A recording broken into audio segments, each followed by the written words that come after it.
Don't do it when we're clear. Yeah, we're good. We're good. Yeah, good. I was like, Yeah. Maybe. Ooh, that's a little loud. Oh man, I'm trying to stay functioning. Yeah, it stinks, Jason. You lost your recording. You couldn't do your recording tonight.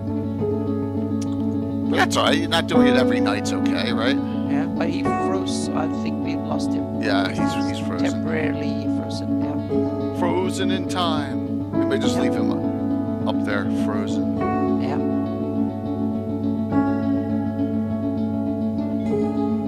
Now we know how a time stop spell works. Yeah.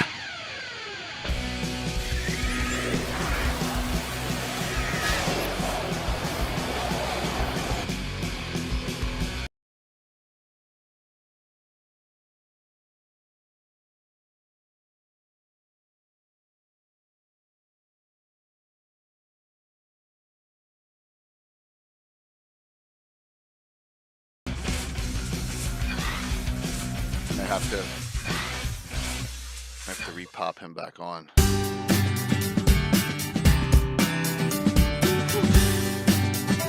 Yeah. Yeah, I think he will be there for a while, and then when you try to come in again, the old connection will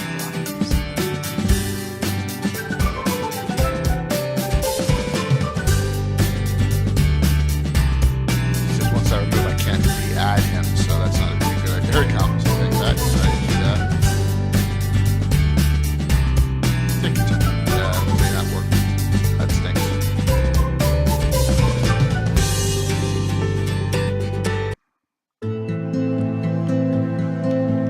Tour games giveaways tonight.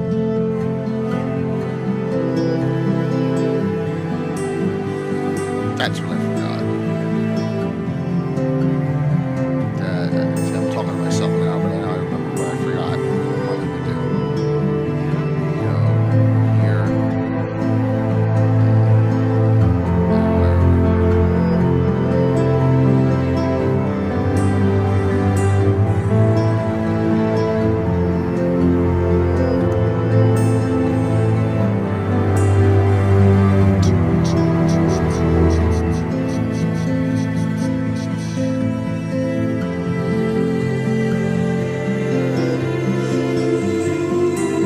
How's your day going today? Okay. good. Yeah, the session was really good. Now, this was the first time I felt really relaxed and didn't have to prep and be like, oh, have I thought about this and thought about that? That's I good. just eased into it and just ran it as is because I have thought about it extensively enough, so to speak, and had the names of NPCs and stuff, and that was basically it.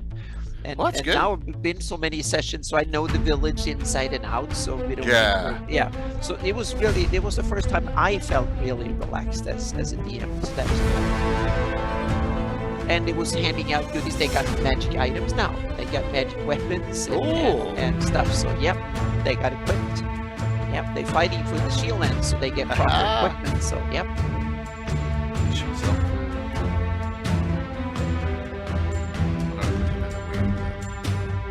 Okay.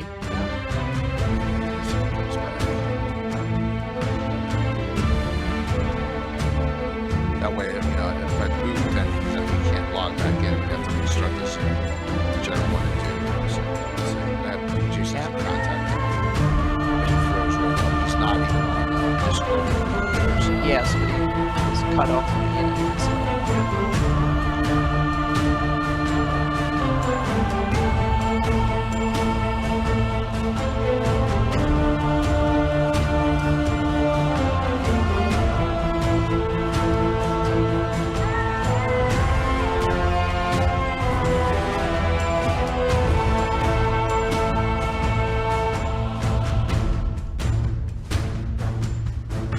Hey, Patrick, what's up?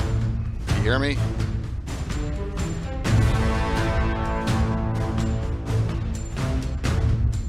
Awesome! I know you crashed early. Did you see the TPK last night? Oh, that's right. You were on late, so I can't even lie to you.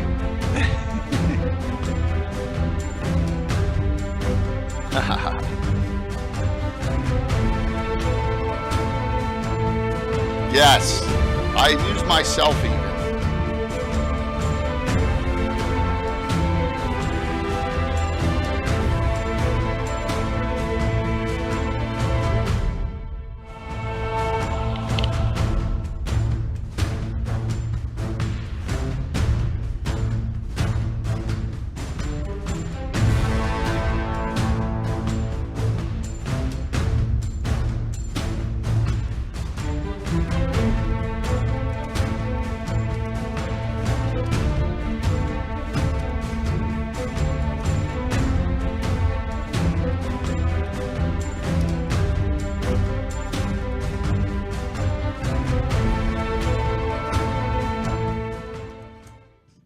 I just I sent Mike a message so that hey saying to Mike, hey man, if you're bored tonight, Yep.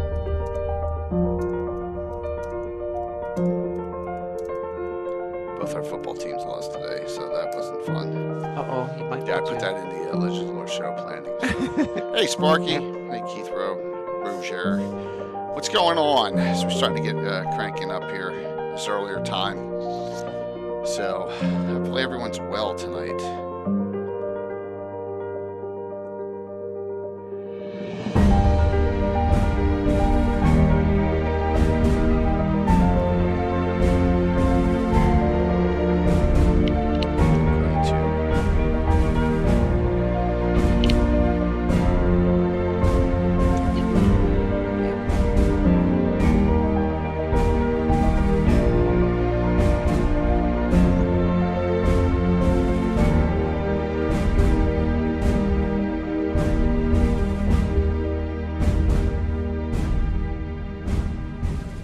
Good to see you. There's Jason popping back on. Let's try this again.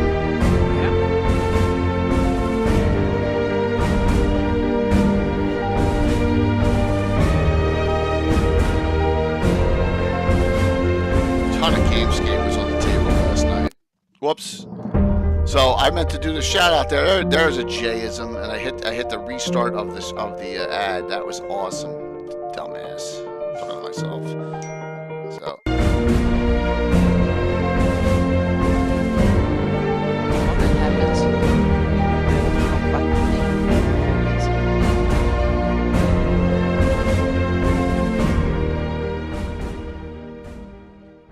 Oh, cool, Sparky. I hope we can come up with some some things to inspire you. I hope so. I really do.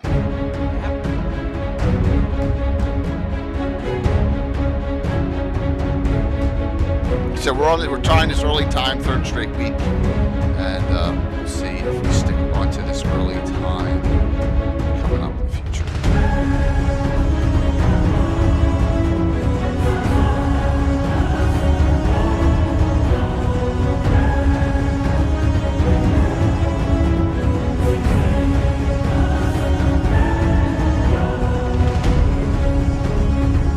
I like to hear about perfect timing.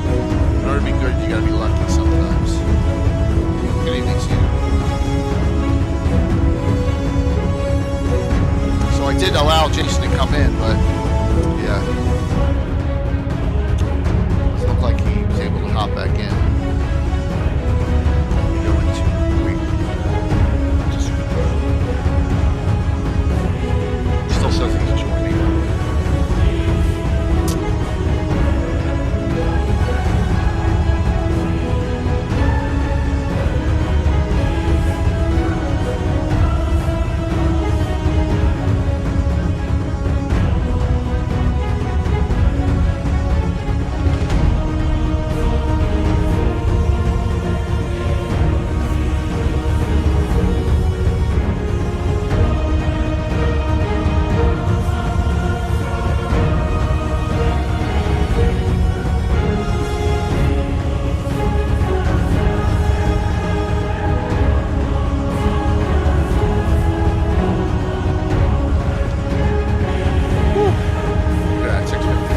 Bright and early.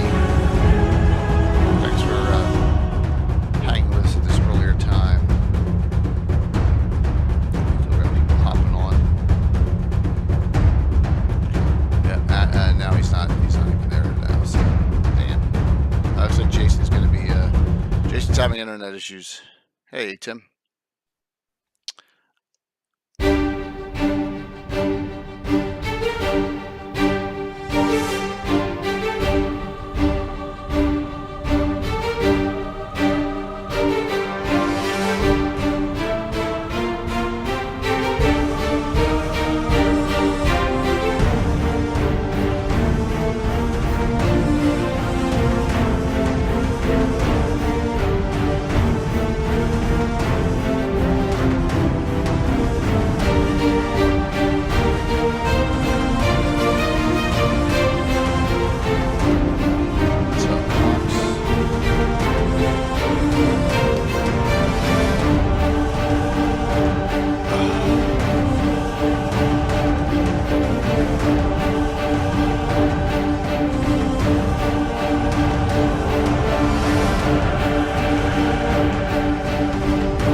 Jason's trying to get on, but he's having serious issues, and that's why he didn't have a reading tonight either. So sit tight. I put the word out for a couple of alternates to hop in. We'll see if that happens as well. So we know those people, but we'll see. Yeah, I see Jason right now. Hey, Chantel, what's up?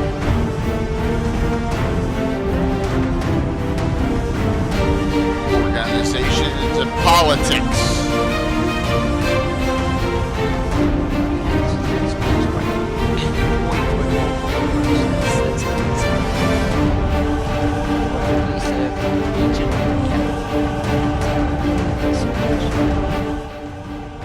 I lost you, and I couldn't hear that last 10 seconds. Yeah, I got you. Ready. Third of 3.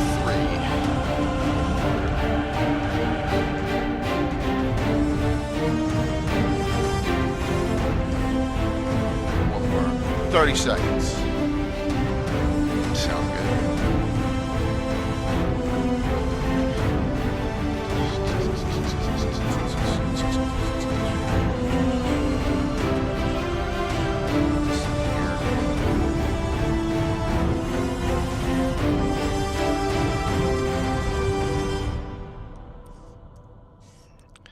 I just typed alive in the cannon fire just because why not? So there we go.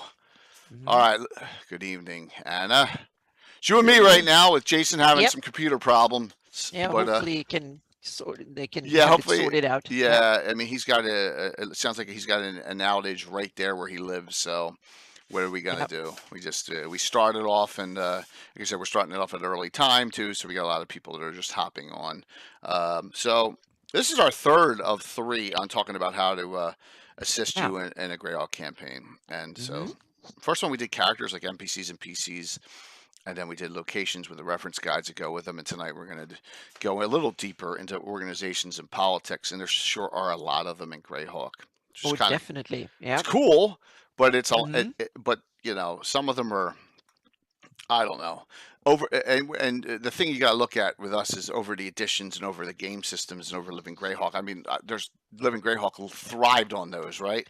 Yeah, but it also the top organizations that are described in the books, not so much the local little thug hanging out around the corner and stuff. So often I find it useful to, especially when you start low level, you have to introduce factions that are local and they might interact with before they get into the high level stuff, so to speak.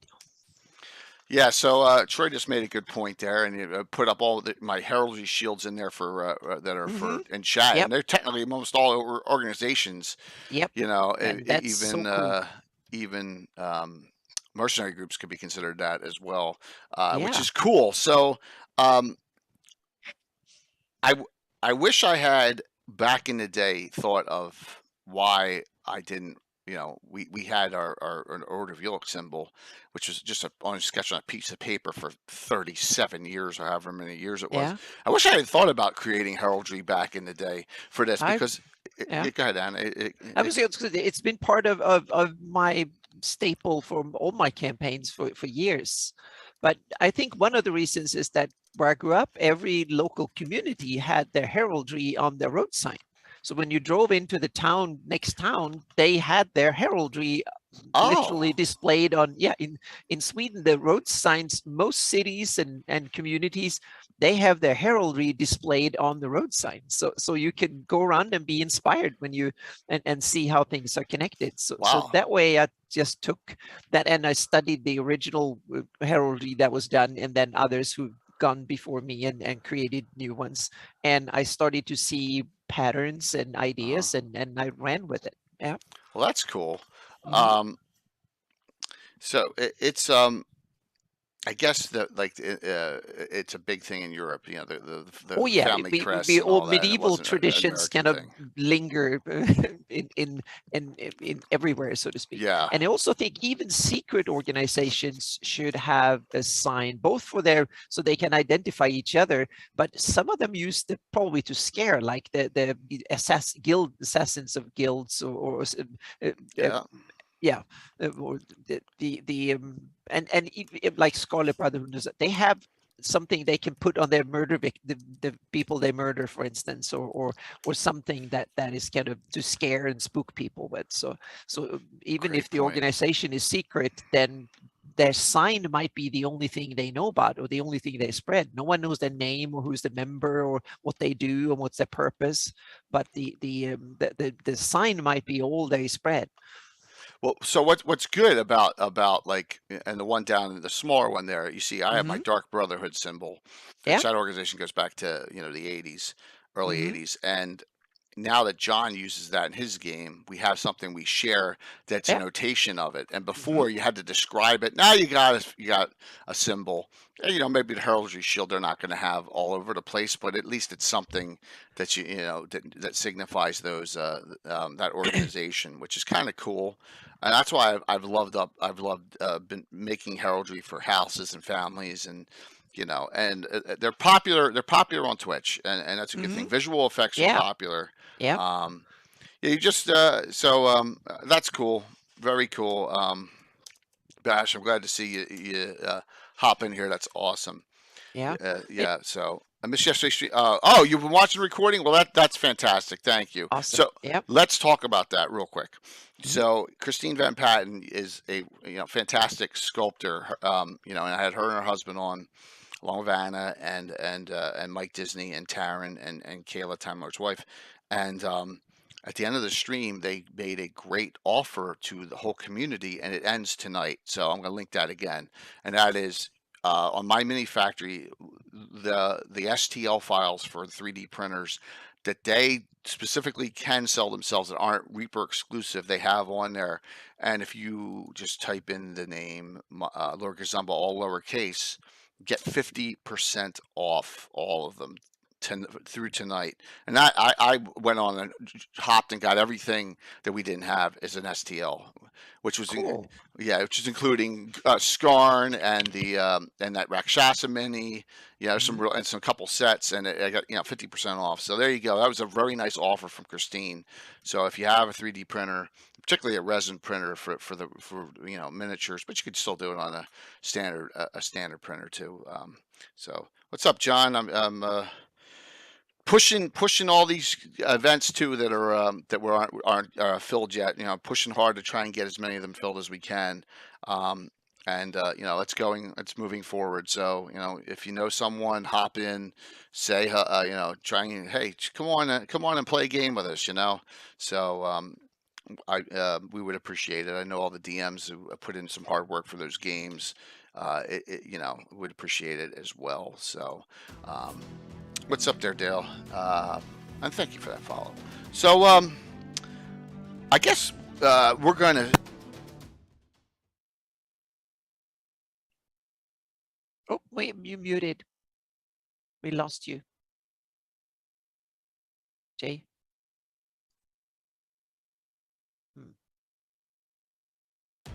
Yeah.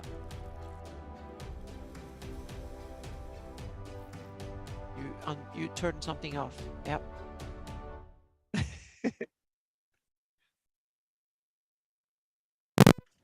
I knocked my cord out. Yeah, Duh. I heard that noise, and then we couldn't hear you or anything, and you didn't hear anything either. So yeah. Duh. Sorry. I don't know where I was. So Okay, thank good. you. Yep. I am Blue Rugby. Thank you so very much for that. Oh my gosh. For that sub. I really appreciate it. So, I don't remember where I was, but we're going to talk about some organizations, and Let's go Probably. back to symbols just a little bit. Sure. Remember, forget it. It's that even if we normally think of heraldry as something that you put on the shield, those symbols can be used in very different circumstances, so to speak. They can be put on buildings, they can be put on stamps to put on documents, and they can be scratched into murder victims and all sorts of stuff like that. So you can have like an Assassin's Guild or the Nero cult or something. They don't use their symbol on shields. They have them in tattooed on secret places, or they put them mark their victim with it, or something similar. So symbols come in many different guises in a fantasy world too. But it's when you display them in your campaign notes and stuff, it's kind of simple to and straightforward to use the shield format, so to speak. But it is. But in game you should have symbols in many different ways, like painted in blood on the wall or stuff like that. So yeah. That's a great point. And or carved into someone's flesh. Exactly. Yep. Yeah, many different ways like that. Absolutely. And that, of course, you're not going to do that if you're a good knight organization. No, but it's due to the tendencies of the organization, or the creed of the. You think Sparky Anna's brutal? You really? It happens. You think so? It happens. No, I'm kind of cozy at times. So we didn't have combat last session, so no one. Let's go back to the and let me see if I can find. My brain is like off today, and where is it here? It should have popped up here. I'm trying to, because I have a bunch of docs I wanted to share. I guess I'm gonna have to go to the box set. All right, I guess I'm gonna have to use the box set instead. All right, let me flip over screens here, because my glossography is not coming up. So yes, drinking from their skulls. So if we if we go, is knighthood in the back of these, or is it in the second one? I think it's barely. I think it's in the back on the first one, and it's not much. It's like one paragraph for each of the Knight of the Heart and Knight of the Watch. Right, but it's still in this book, right? There we go. Somewhere. Okay. Yeah. All right. So Orders of Knighthood is here. Yeah, there it is. And there's not a lot about knighthood, but this is first. This is the 83, and the 80s about the same realm. This is the beginning of some organizations back in the 80s. This one has way more info on the same thing as the box set from 83. The Living Greyhawk Gazetteer has them fleshed out. They're 10 times more info on knighthoods and other organizations. Give me a page for that, and I'll bring this up, and I'll go to that. Yep. So, but this talks about, you have Knights of the Shield, Knights of the Watch, Order of the Heart, which seem to be the three here. The Knights of the Heart is half a page, talking about the Knights of Fiorendi, Valuna, and the High Forest, and they have their own heraldry, which is the antlers in 3 different colors based on. And you have the Knights of the Watch, which have the owl and the black background, which I had that scrolling through too. And you have the Order of the Holy Shielding as well. So, Soul in the house, baby. Well, there you go, Rich. It starts on 156.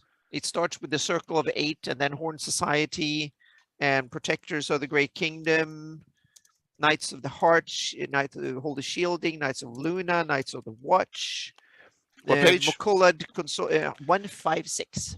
156. All right. Yep. So, and then it's a whole chapter which is good. So you have you do have some base information here.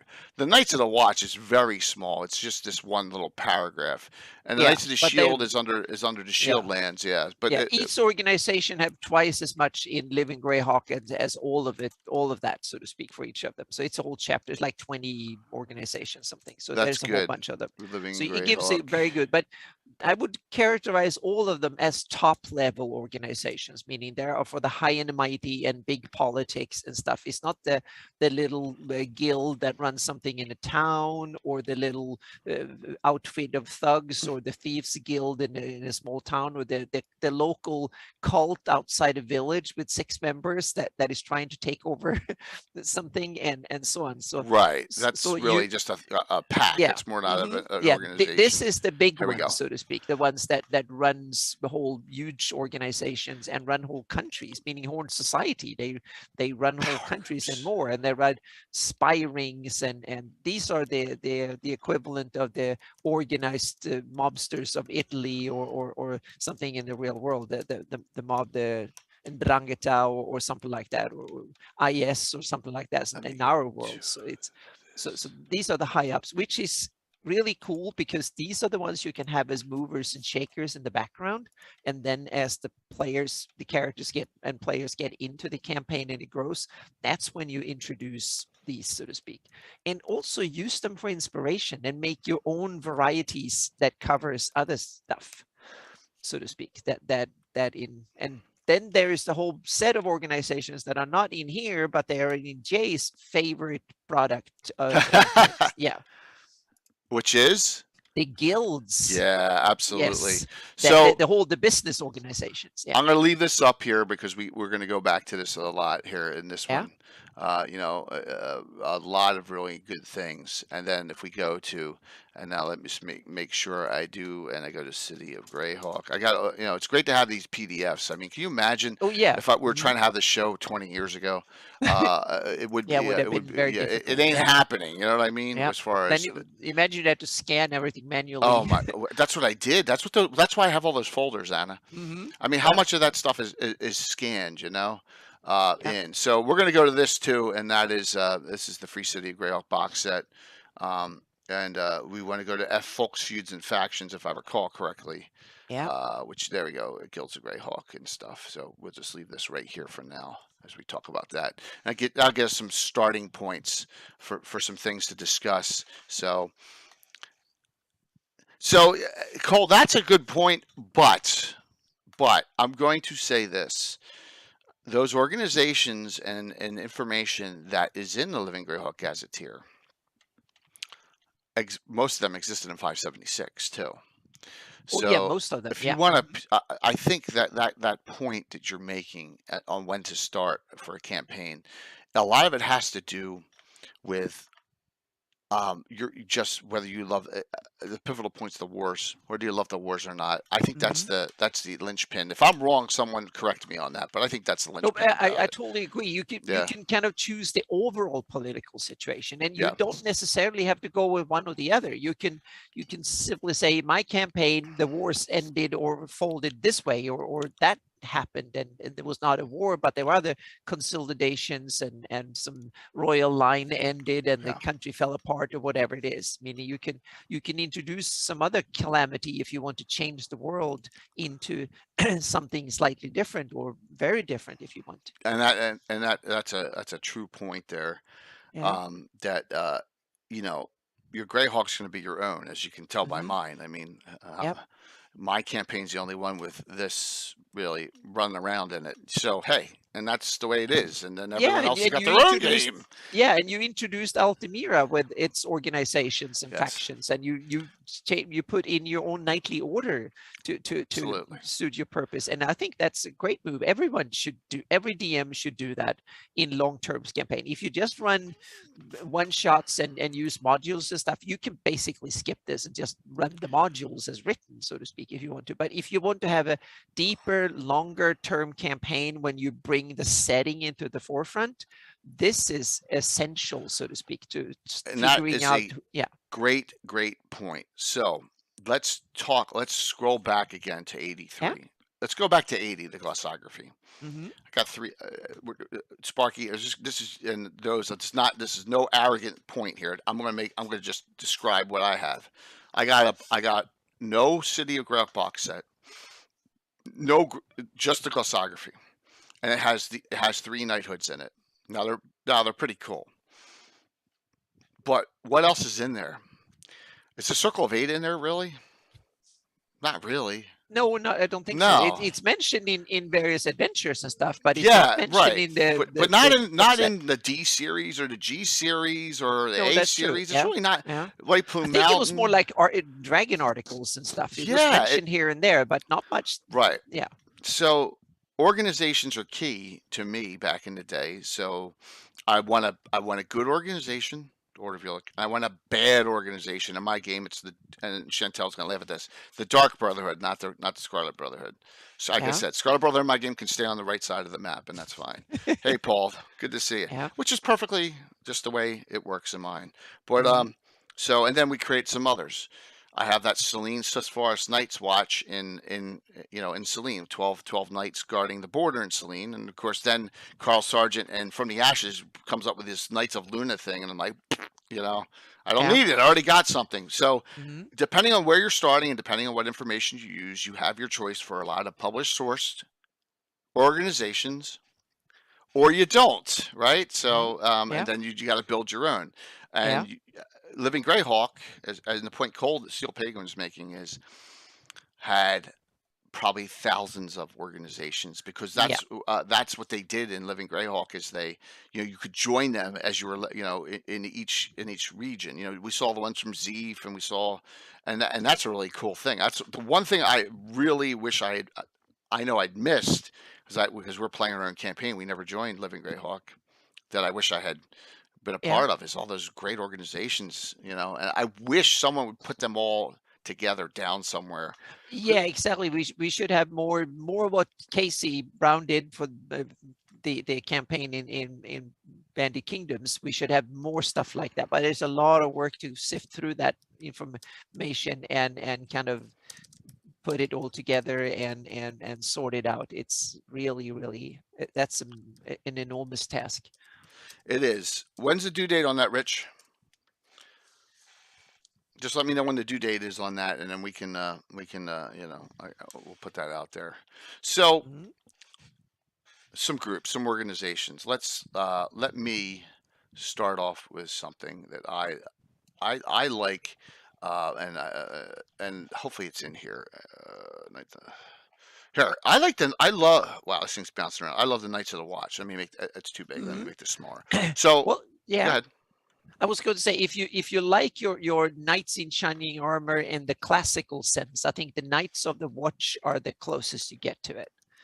And they are not particularly religious. They are military in purpose and in their execution of stuff, so to speak. So they're military political. So in that sense, I think that they're, if you want to run a military campaign using classic knights and tournaments and getting on top of things and vanquish the enemy and stuff, I think the Knights of the Watch are as close you get, especially if after since the knight protectors in Great Kingdom are, even in 576, are corrupt and don't function for Right. that purpose anymore. The Knights of the Watch are the, and then you have the Knights of the Holy Shielding are the second one, I think, that, but Well, they have more of a religious streak to it than the Knights of the Watch have. yeah, and the Knights of the Holy Shielding are done up very in detail in the what happens From the Ashes and all. So, but the Knights Yes, of the exactly. Watch tended to be left alone until the Living Greyhawk era and the Yeah. Geoff group.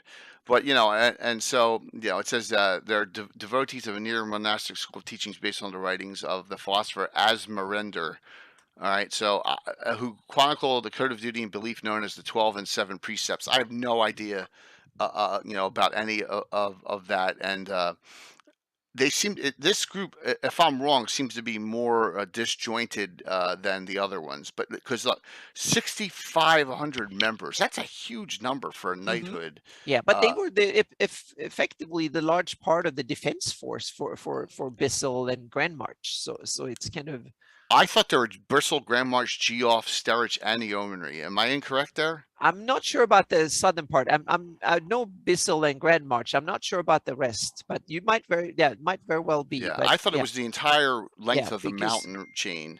because Was that Sheldamar so? Valley is not something I've ventured much in, so I haven't studied it in detail. But it's a really cool part of it, and there's enemies around and stuff interesting to do, and interesting geography to maneuver in, so to speak. So it's a good set of, and I would say it is the lawful, neutral, lawful good organization, rather than meaning it's upheld principles and legal terms and contracts and stuff like that, and they have a strict organization. You have to earn your spot, so to speak. And it's one of these, and that's the other interesting thing. Some organizations are very formal, like knightly orders, political organizations, or the silent ones, or stuff like that. You need to apply for membership. You need to fulfill the rights in order to get in there. You might have to pay fees, and you have to have certain qualifications and the whole 9 yards in order to get into it.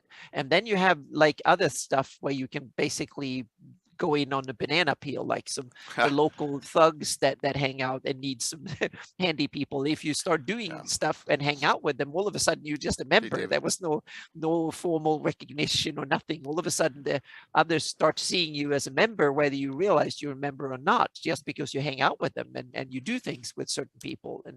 And so some organizations are very loose, but I still treat them as a faction or an organization in my notes and in my campaign, but because others might see them as an organization, but the members themselves might, like cults and stuff like that, they might have hangarounds and associates and stuff that outsiders see as full members, but the members themselves or the hangarounds just say, oh, these are my friends, we do things, we just adventure together. And if you adventure together with the wrong person or the wrong creature, you might be seen as a member of whatever they are members of. And that can be interesting complications with. And just like any other organization, and Blue mentioned one of the splinter groups that Doom Watch. There's another one, the Knights of Dispatch, right here, which is a much more what do you call it? Loosely tied hit and run group. So you're going to get that. But note, I barely use the Knights of the Watch in my campaign at all, and that's why I'm discussing him here as an organization that you can take if your characters anywhere from those western lands that border up into the mountain ranges where all the G series is. This is a spot where you can you can have your character come for them or have him be a member of it, out seeking adventure. And it's loose enough base that you're not going to, if you're worried about, like I said, a lot of people worry about stepping on canon or published sources. Don't worry about it. Sure game. Exactly. The only thing is that, and it might be fun to restore things too, meaning, and that's the thing, in order to get an interesting campaign where you really involve the setting, you have to tweak and change things over time. And that means that you might have to change them back again. And then sometimes when others screw it up, like Carl Sargent ended my favorite enemy villains, the Horn Society. So now I have to reinvent and get them back and change them and tweak things in order to somehow shoehorn them back in again in an interesting way.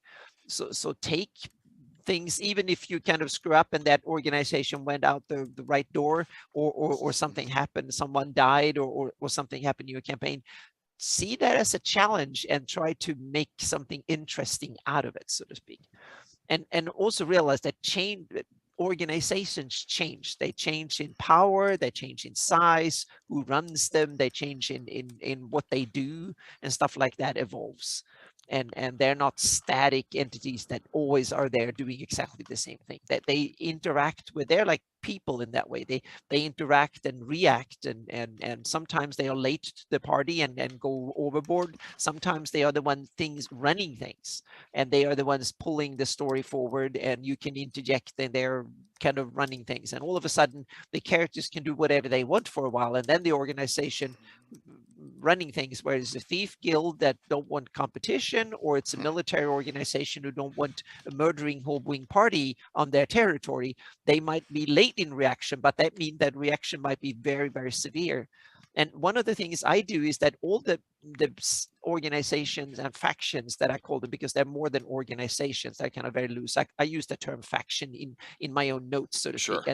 And I make the players the role for different factions, how active they are and how successful they are. So I get like a ranking list of organizations that are up and coming and stuff, and that on the outside picture, and that guides me. So right now in my campaign, the Shield Land faction leads that, meaning they are now the driving force in the campaign. But I use, and we have a second secret faction that is up and coming, and that means that that organization will take more active part in the next session and probably the second session after that. And that's something that, so I don't know beforehand exactly what will happen, and the players so into get some drama into it, some randomness that I don't even know. So I have to kind of tweak things after what the dice tell me.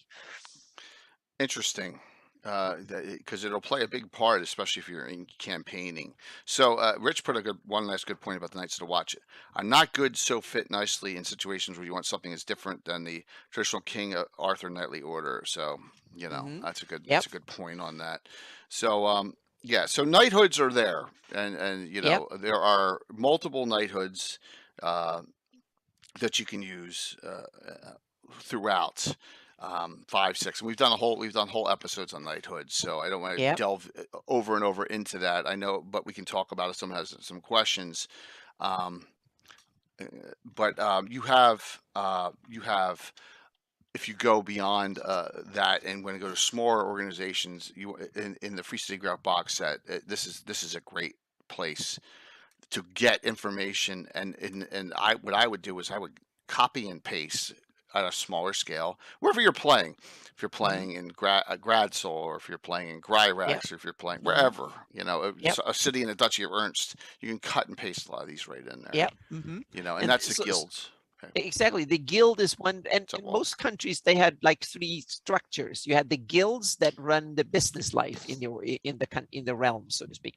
They decided who sold things, who manufactured things, who got the right to distribute things. That was the guilds. And then you had the feudal political organization that who made the laws and who made the judgment, who sentenced people to jail and excommunication and stuff like that. And then you had the religious organization, meaning they decided who's going to tend the flock, so to speak, and which gods are going to be worshipped openly or forbidden or stuff like that, which temples to have and stuff like that. And then they all intersected, and there was like flow over from one to the other, so to speak, and everybody was trying to kind of pitch over a little bit on the other's turf. But that's kind of the classic medieval feudal state, is to have the feudal political structure that was the overarching executive of political and military power, and then you had the church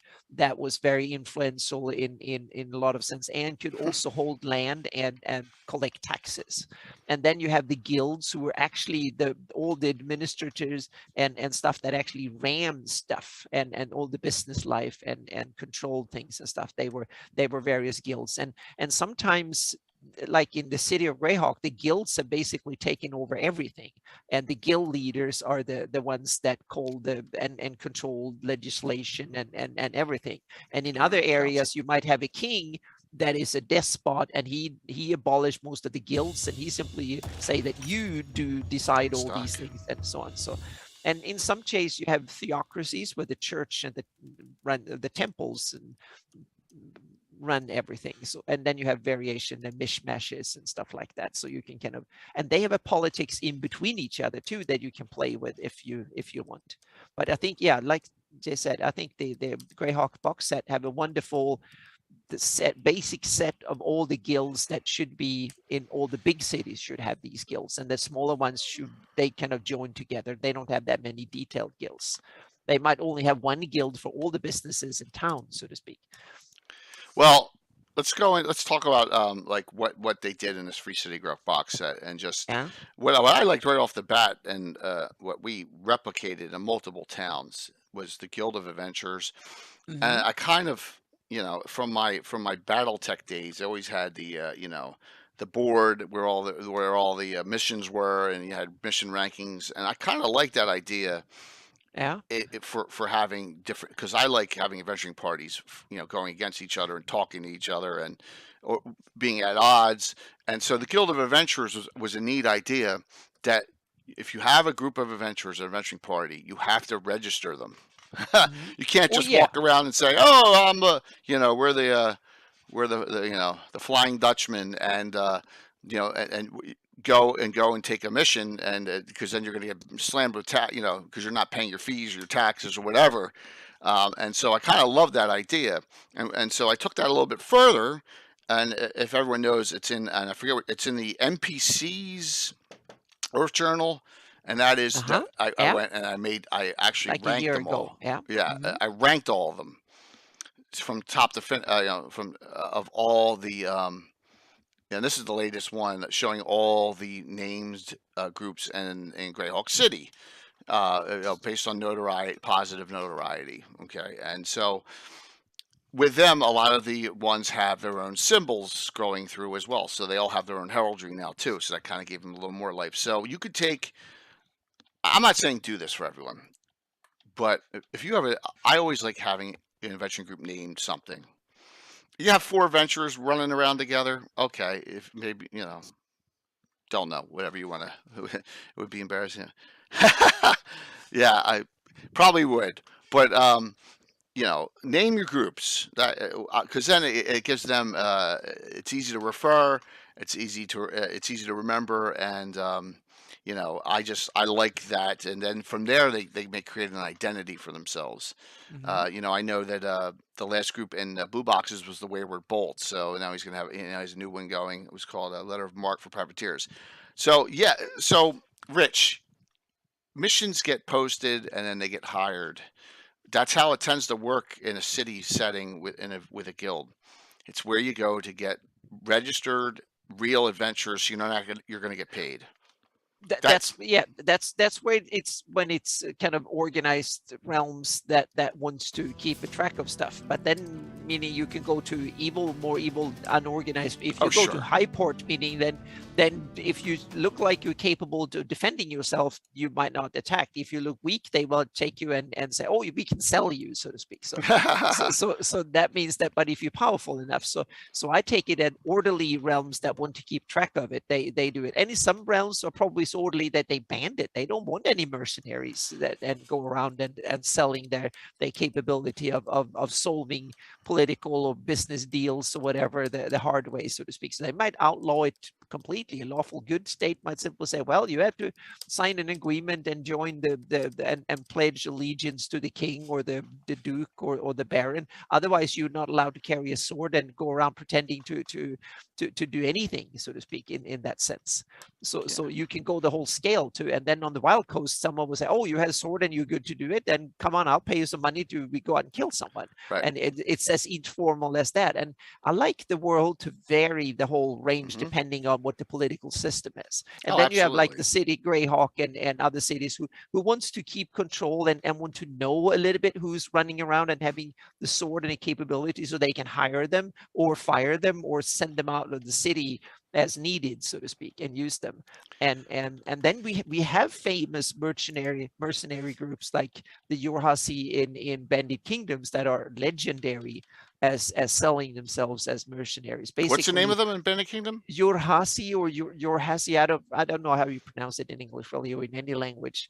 It's the I'm going to put it in chat here, so we have them. David's back to work, it looks like, tomorrow, so he's got to crash. Perfect. Yeah.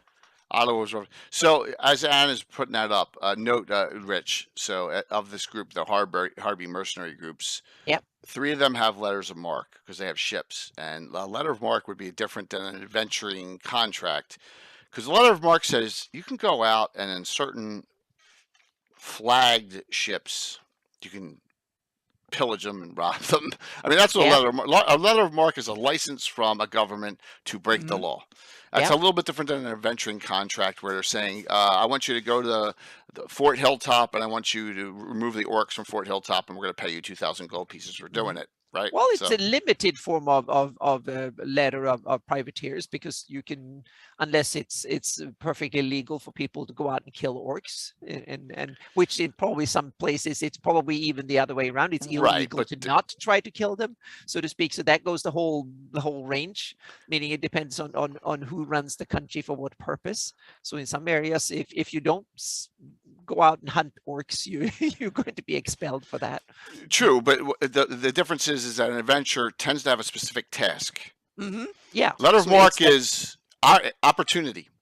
Yeah, but it's like a perpetual or long-term adventuring license to go out Yeah. and do things. So yeah, but Yeah. I see the adventuring licenses as a kind of a mercenary activity, It is. legalized mercenary activity, because you're allowed to use violence against certain things or within a certain area or for a certain purpose. Well, yeah, but you may have a contract to protect someone Mm-hmm. or Yeah, protect a caravan, or, yeah. or But it keep gives you someone the right alive. to use violence and other Oh, means sure. in order to fulfill your mission, so to speak. And yeah. So note in here that no guild that you would think in a fantasy setting is not forgotten about. Do we really need a guild of dentists and barbers?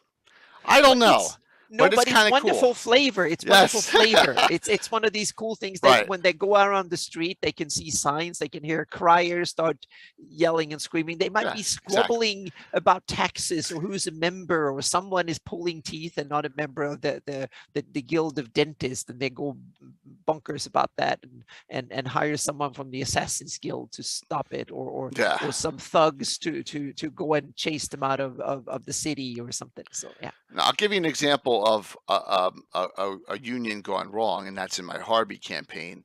The Dockers and Wharfmen's Union have multiple times been hired, as Anna just said, as thugs Yeah. to kidnap, beat up, and Yeah. whether they're lied to or not. But this is where you can take your game wherever you are and Mm-hmm. take an organization, and power corrupts. Yeah. So Mm-hmm. the union head wants money, needs money. He's gambling. He's pilfered the coffers of the guild, and so he's got to take out this mission, and he's got to use some of his people to do something underhanded. It's a great Mm-hmm. way to link in.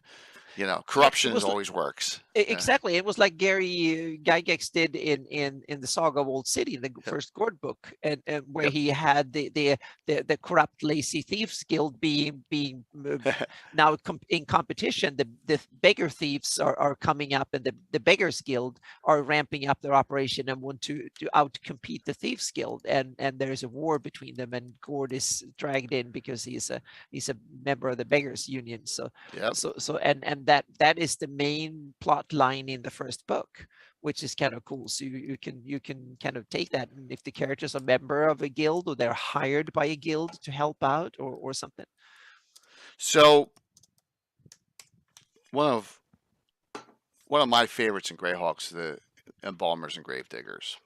Yeah. Okay. It's yeah. kind of cool. Yeah. Yeah. So Bill's character Salen, the Clark Necromancer, is the deputy guild master, and this is another thing that you can do is you can take your characters, and if you're in a city setting or even in a country setting, you can have them move up the ranks of organizations. Mm-hmm. So Selzik, the half orc,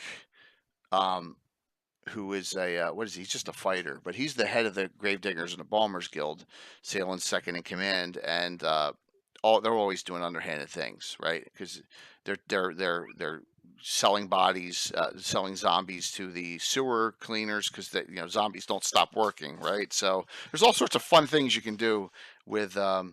Yeah, is those unions doing? Yeah, you would think so. But this is another thing you can do is you can have your members move up, and I have that with the unions, and also I don't know where it is in here. I gotta find it real quick, but here it is, Night Watchmen. So this is one of my favorite organizations in Greyhawk City, and that's the Guild of Night Watchmen. Now the Night Watchmen patrol and they guard. Kind of think of them. If Gary was on, he'd know the specials in San Francisco. They're hired guns as a police force to supplement the town watch or the awful people's constables, but they're specialists. So most of them are like half elves and gnomes, believe it or not. The dark men in the group. Yeah, there you go. There's a whole book about it. Yep. Yeah. This one is set in Greyhawk too. Yeah. It's not officially Greyhawk, Yeah. but it's by Robin Wayne Bailey, and it's set in. He describes the Night Watchman in Greyhawk. So this is a great group that you can get involved with, or that I have in mind. So once again, Walt, my friend Walt's character Alphonse, cleric, bounty hunter, multi-class half elf. He's the deputy guild master of this organization behind Sir Garvin Ambus, who's the head. So, and they, they're always doing things. They work with the Lamplighters Guild, another one you can associate with. So you can take that and you can pull that out and use it wherever. And it doesn't have to be the Night Watch. It can be some kind of. The mayor is upset that that the city watch, a high level member of the city watch, is corrupt now, and certain areas are not going protected. He forms his own unit of some sort. Your players decide to create a unit similar to Night Watch in whatever town you're in. A little idea that you can do and create an organization that does that and protects. So, yep.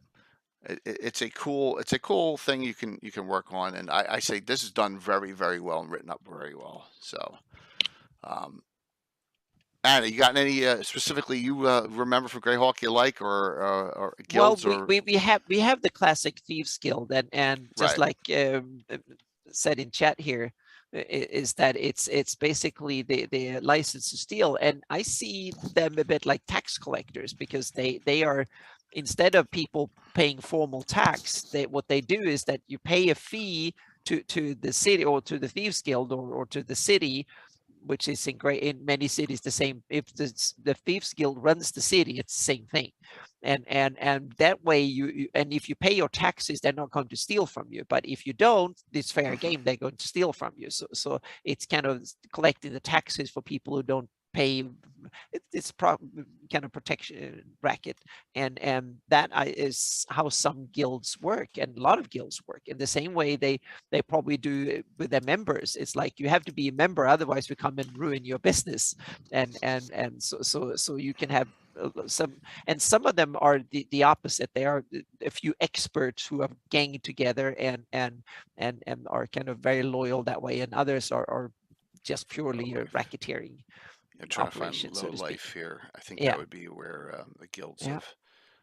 It takes all kinds. We'll talk about that in a second. So it's one of these, the guilds, and the guilds also give a very medieval fantasy flair to it, I think.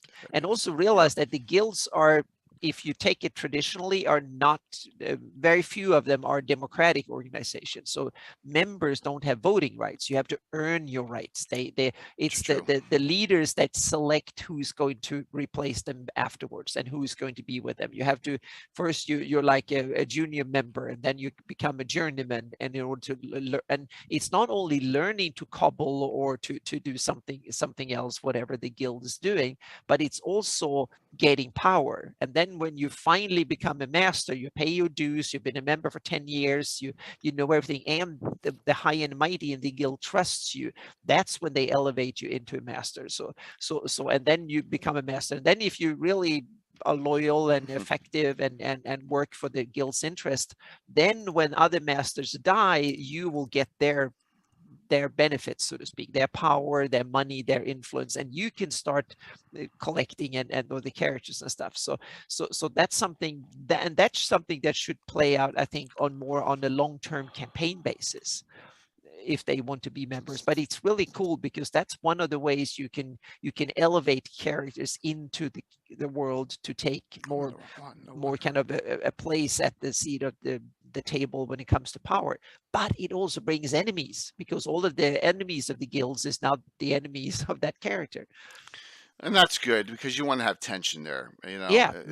What's the fun if there's no exactly strife? You want drama. Absolutely. Yeah, the made man's John's a great idea to kind of use that somehow in a guild setting, or in an organized crime. Move yourself up, because for example, in Greyhawk, you have their different levels. You have the quarter leaders and the deputy leaders of the quarters in each location, and then from that and some organizations, and some organizations were probably based on who you were, meaning you had to be born by a certain family or a certain area or something like that to be considered to be a master or part of the elite of the organization. Others are corrupt, meaning you have to buy your way in, either through services or money alone, and that way. Others are purely meritocratic, meaning that you have to perform certain duties and show that you, in order to be a member of the Wizard Guild in a certain place, you have to show that you can cast certain spells and you can do magic research and stuff. And military organizations, you simply have to beat someone really good in combat in order to be considered worthy enough of being a member. So and you can have various gliding scale, one or the other, so to speak. So or a combination of several. You might have to be born and of a certain ethnicity and have certain combat capabilities in order to be a member of a knight guild or something. So yeah.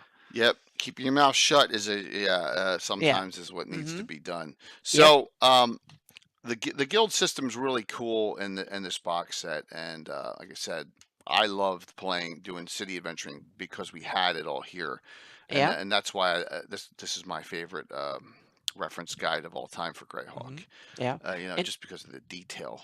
Yeah, and I also think that when you go high up, then you should have factions within a guild or within a city council or within a feudal court, for instance, and stuff like that. So when you move in, like when you get elevated to be just a tiny member of a royal court, for instance, and then you should all of a sudden have to pick sides. There are different factions to approach you and say, oh, you need to be on my side and you need to help me, because if you help them, I will be your enemy, and so on and so forth. So no matter what you do, someone will hate you and someone will protect you, and you will need protection, because if no one protects you, you are the dinner, so to speak, literally the dinner. So you're either part of eating someone else, or you have to, especially evil organizations work that way, that you simply have to pick sides. And if you're not loyal and willing to do evil acts for my side, you're on their side, and then I'll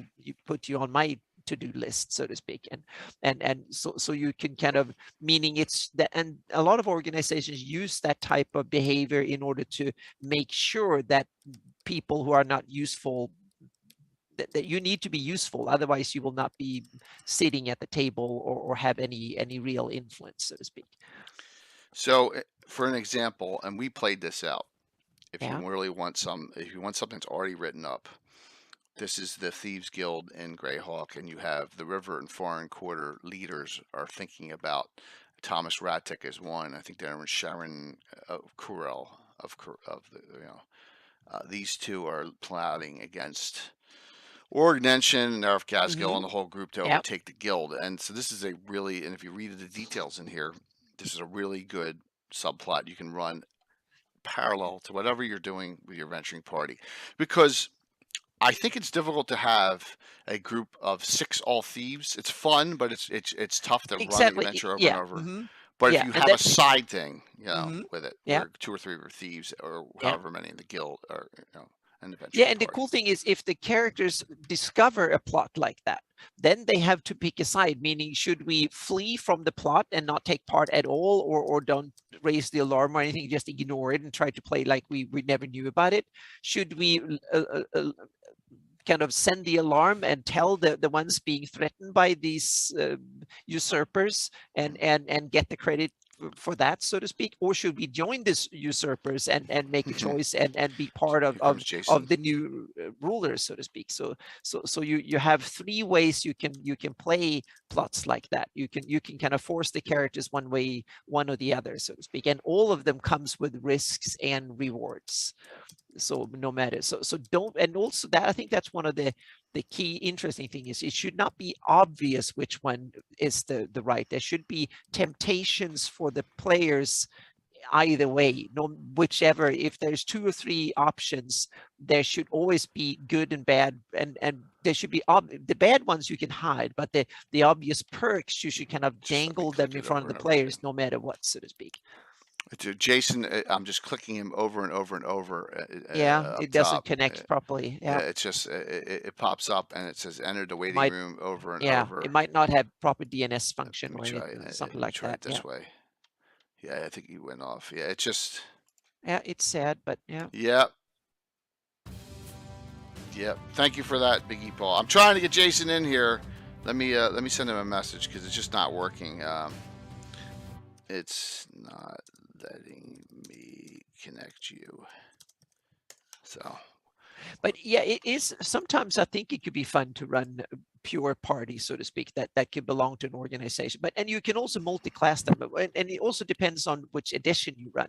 yeah, Some true. editions are much more open to flexibility, meaning if you run a 3.5 or a Pathfinder, then you can tweak one thief or rogue is not similar to another one. They can be, one can be very sneaky and one can be skill oriented, another one can be very combat oriented, and you can multi-class up the galore, so to speak. And some Thieves Guild, I'm sure they have members who are not thieves or rogues by class, meaning I'm sure they have some fighter members and some cleric members maybe for healing and kind of purposes like that. I'm sure they have some members who are more kind of wizards or something for knowledge and capability. So especially powerful guilds, they need to have expertise in a lot of other stuff that they normally don't do. Yeah, multi-class. So this is why old school 1E2E works a lot with multi-classing. We have a lot of multi-class thieves. Yeah, I agree. Yeah, That's a and way. thieves, That's a way to get into it. yeah, and Thieves is one of these class that really works well as a multi-class, meaning a thief, fighter, or yeah, here it comes. Yeah, we may have gotten. We may partially get him in here. Well, I'm in Oh, twice. yay! woohoo! Welcome back. Yeah, Yep. one's joining, one's not. That's fine, Jason. Yep. Hey, we'll give Yep. it a shot, Okay. man. Yeah, we're talking about guilds and stuff. So Yeah, we've guilds been- and Ah, organizations and Greyhawk and all. So we're talking about, right now we're just talking about, how the Thieves Guild was corrupt, and so glad you could Oh, hop yeah, on. yeah. Yep, absolutely. So I know you are a fan of what happened in the Gore books with the Beggars Guild and The Beggars Guild War, yeah. yeah. What? So give me some examples, Jason. While we have you on, let's hope you Yeah, stay I know. on Mhm. about some ideas that someone could run or develop when it regards thieves, Sure. beggars. I Yeah. mean, I ran a campaign in the city of Greyhawk that was like a heavily guild game because it was involving the following the course of the Saga of Old City from Gygax. He had this war between the Beggars Guild and the Thieves Guild, and the Beggars Guild kind of was like the little brother of the Thieves Guild, Mhm. so that whatever they did, they were mostly there to point out marks and potentials to the Thieves Guild, and the Beggar Master was unhappy with that, so he started getting some exiled thieves from who are coming to Greyhawk, thieves who were thrown out of the Greyhawk Thieves Guild, and training his own beggars, especially very young ones, up as thief beggars. And he started going on his own, sending them out to rob and to. Now, one of the interesting things about the guilds of thieves and beggars, and especially thieves, was that a big proportion of what they did were con games. They did swindles and con games, and even more than, like, say, general robberies, because the Thieves Guild in Greyhawk is part of the city.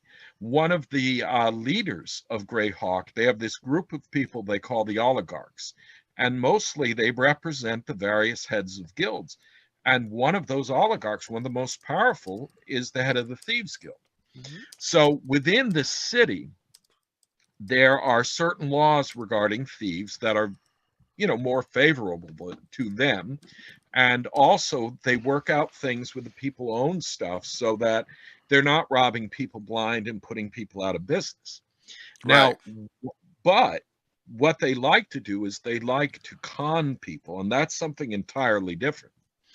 So anyway, the Beggars Guild was doing quite a bit of all those things. They were doing robberies, they were doing con games, but they dress up as various things, as the nobility, as poor people, as whatever.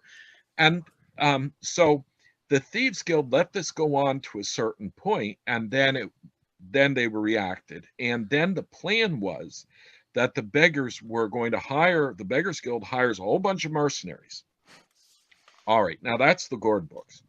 And that's the point when I started, really fooling with it, because your characters player characters are not likely to be guild members of, and if you're a guild member of the Thieves Guild, you're a thief.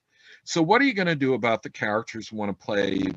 They want to play a fighter, they want to play a cleric, they want to play a magic user, they want to play some alternative to all that, but they don't want to be a rogue or a thief. So what happens is that, am I out? No, Anna's standing. Oh yeah, I'm just okay. standing up. Sorry. Yep. Okay. So within this campaign that Gygax worked out, all of a sudden you can have your whole group in there, and you're involved in all these shenanigans between the Thieves Guild and the Beggars Guild, and especially if you're not running it exactly like Gygax did. And I worked it out in my own campaign. We liked it so much that our campaign went for over a year real time, just within the city of Greyhawk, just within this Thieves Guild war. Now, in the book, at a certain point, what happens is a lot of people weren't terribly horrified to see losses to the Thieves Guild. And Gygax described the city of Greyhawk Thieves Guild as very Darwinian. And it was, if you got killed, well, they didn't really want you anyway. You know what I mean? It was like, you were not worthy. So, yeah, you have to be useful. And, yep. Yeah, and you have to be able to survive. And if getting killed off by some beggar, that's kind of like a sign. So anyway, it was a campaign where both sides then started beefing up their things by hiring a real warfare going on. So that was a lot of fun running it. But also involved with it were like the Merchants Guild. They're one of the real big ones. And they really did not mind seeing the Thieves Guild taken down a notch, at least in membership. And they didn't really care for the Beggars Union. Nobody did. And you know, a lot of these people would gently, like the merchants, they might help either side at either time because they might like to see this war keep going on. Now, Gygax has it that at the very end, it was too disruptive, and the mayor comes in, and I won't, you know, tell you how it ends. I mean, it's a 30-year-old book, but just in case you haven't read it, because, but what it did was it really emphasized the structure of the city of Greyhawk along guilds, and then it gets you to thinking about the various other cities and how guilds would work there. So for one thing, they're wonderful campaigns. You know, like there's a Mercenaries Guild. There's so that and the Mercenaries, there's a Fighters Guild. You could go, there's an Adventurers Guild in the city of Greyhawk. So you could go to all of them. Like the Adventurers Guild's particularly useful. It's a big city.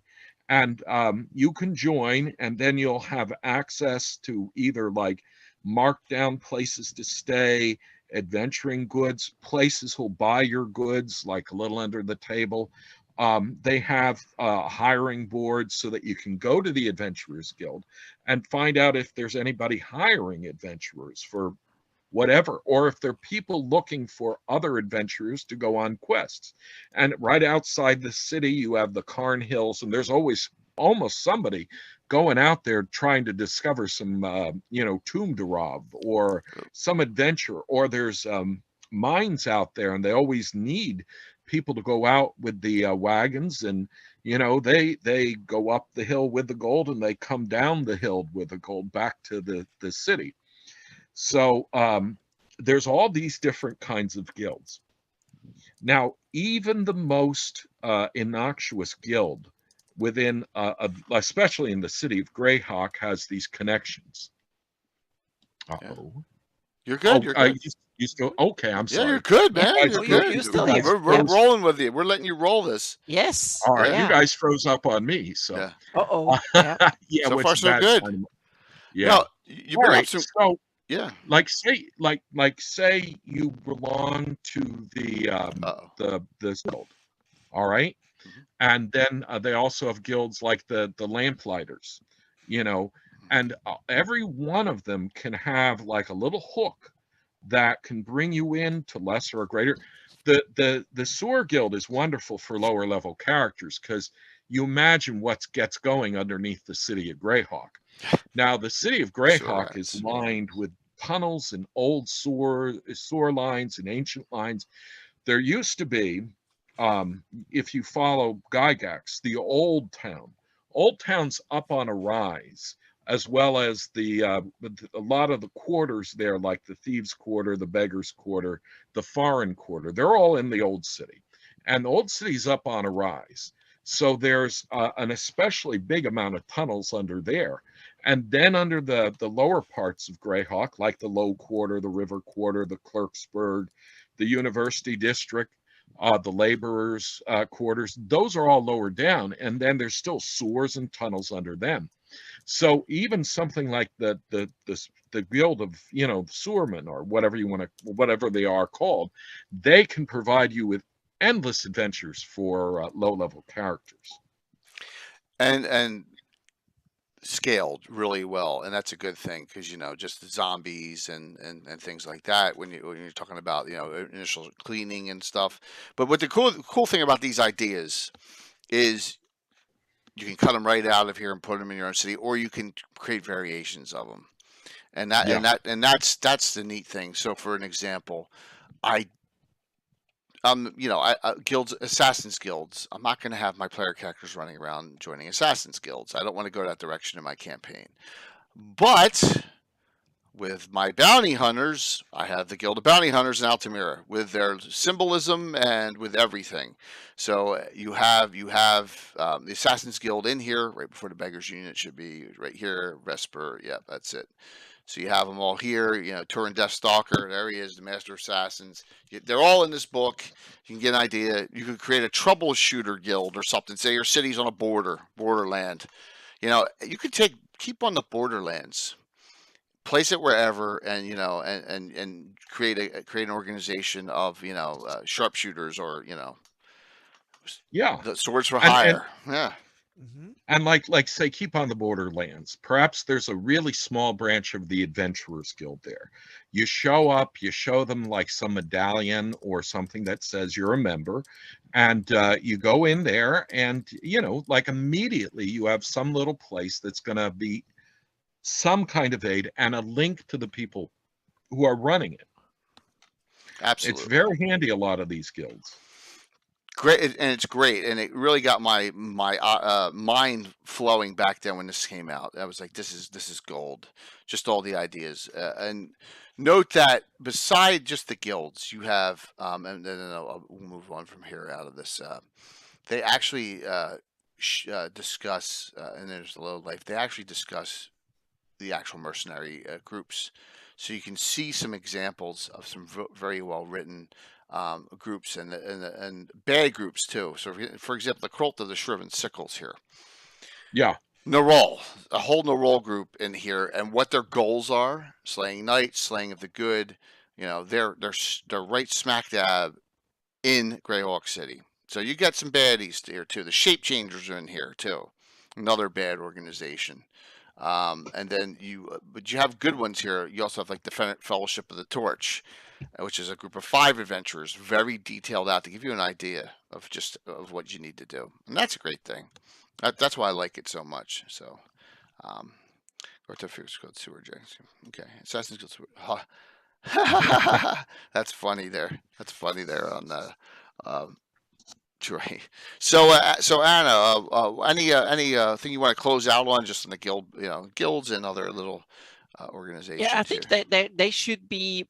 They could definitely play a central part in your plot, but they are also perfect in that kind of adding flavor to it. They can be the pesky bureaucrat you have to deal with in order to get something. Someone who wants to fine you a lot, or something like that. So they can add flavor. They can then they're.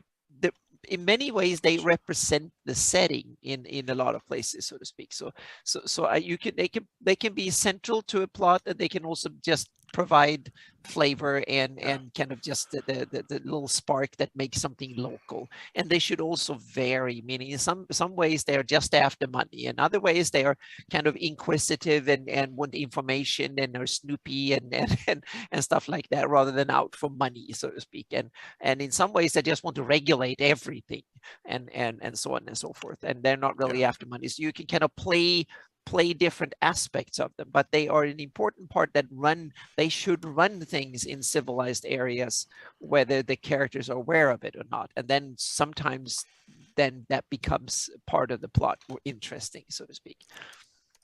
We have not covered the Scarlet Brotherhood yet. Maybe we'll touch on that a little bit, and I will sit back. Yeah, and then just we listen. get into big political organizations. Yeah. And there are different beasts from guilds, but another very interesting part that I think we should cover at least a bit of. Absolutely, they are a whole beast in its entirety. Yep.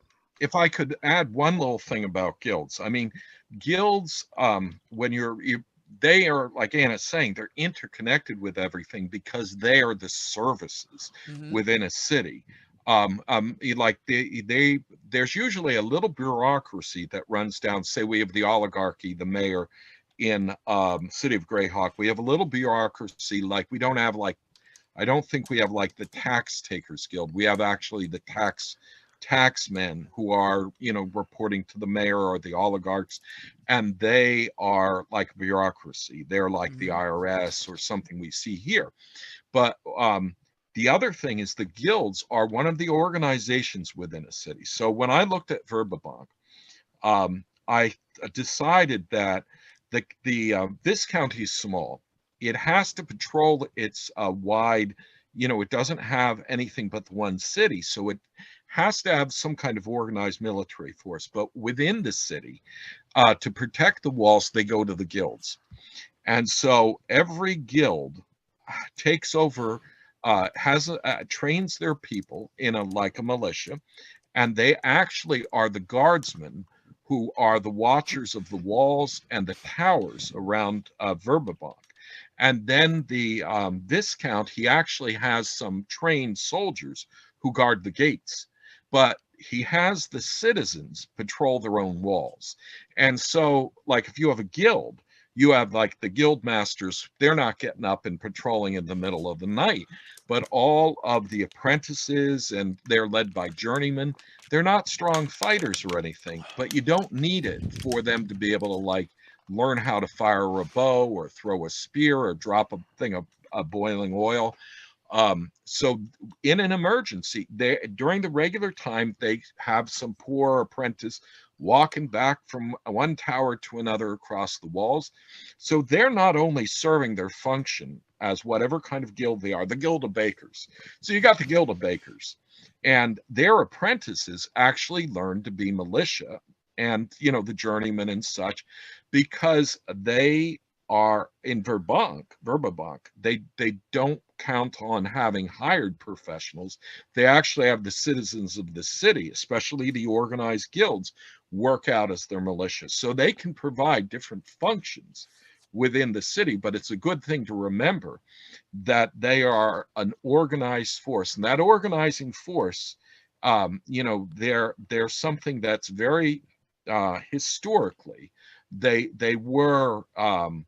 would have inter-guild fights that went on. They would have their fairs and their things. So there's all these different things, and they usually took over sections of a city.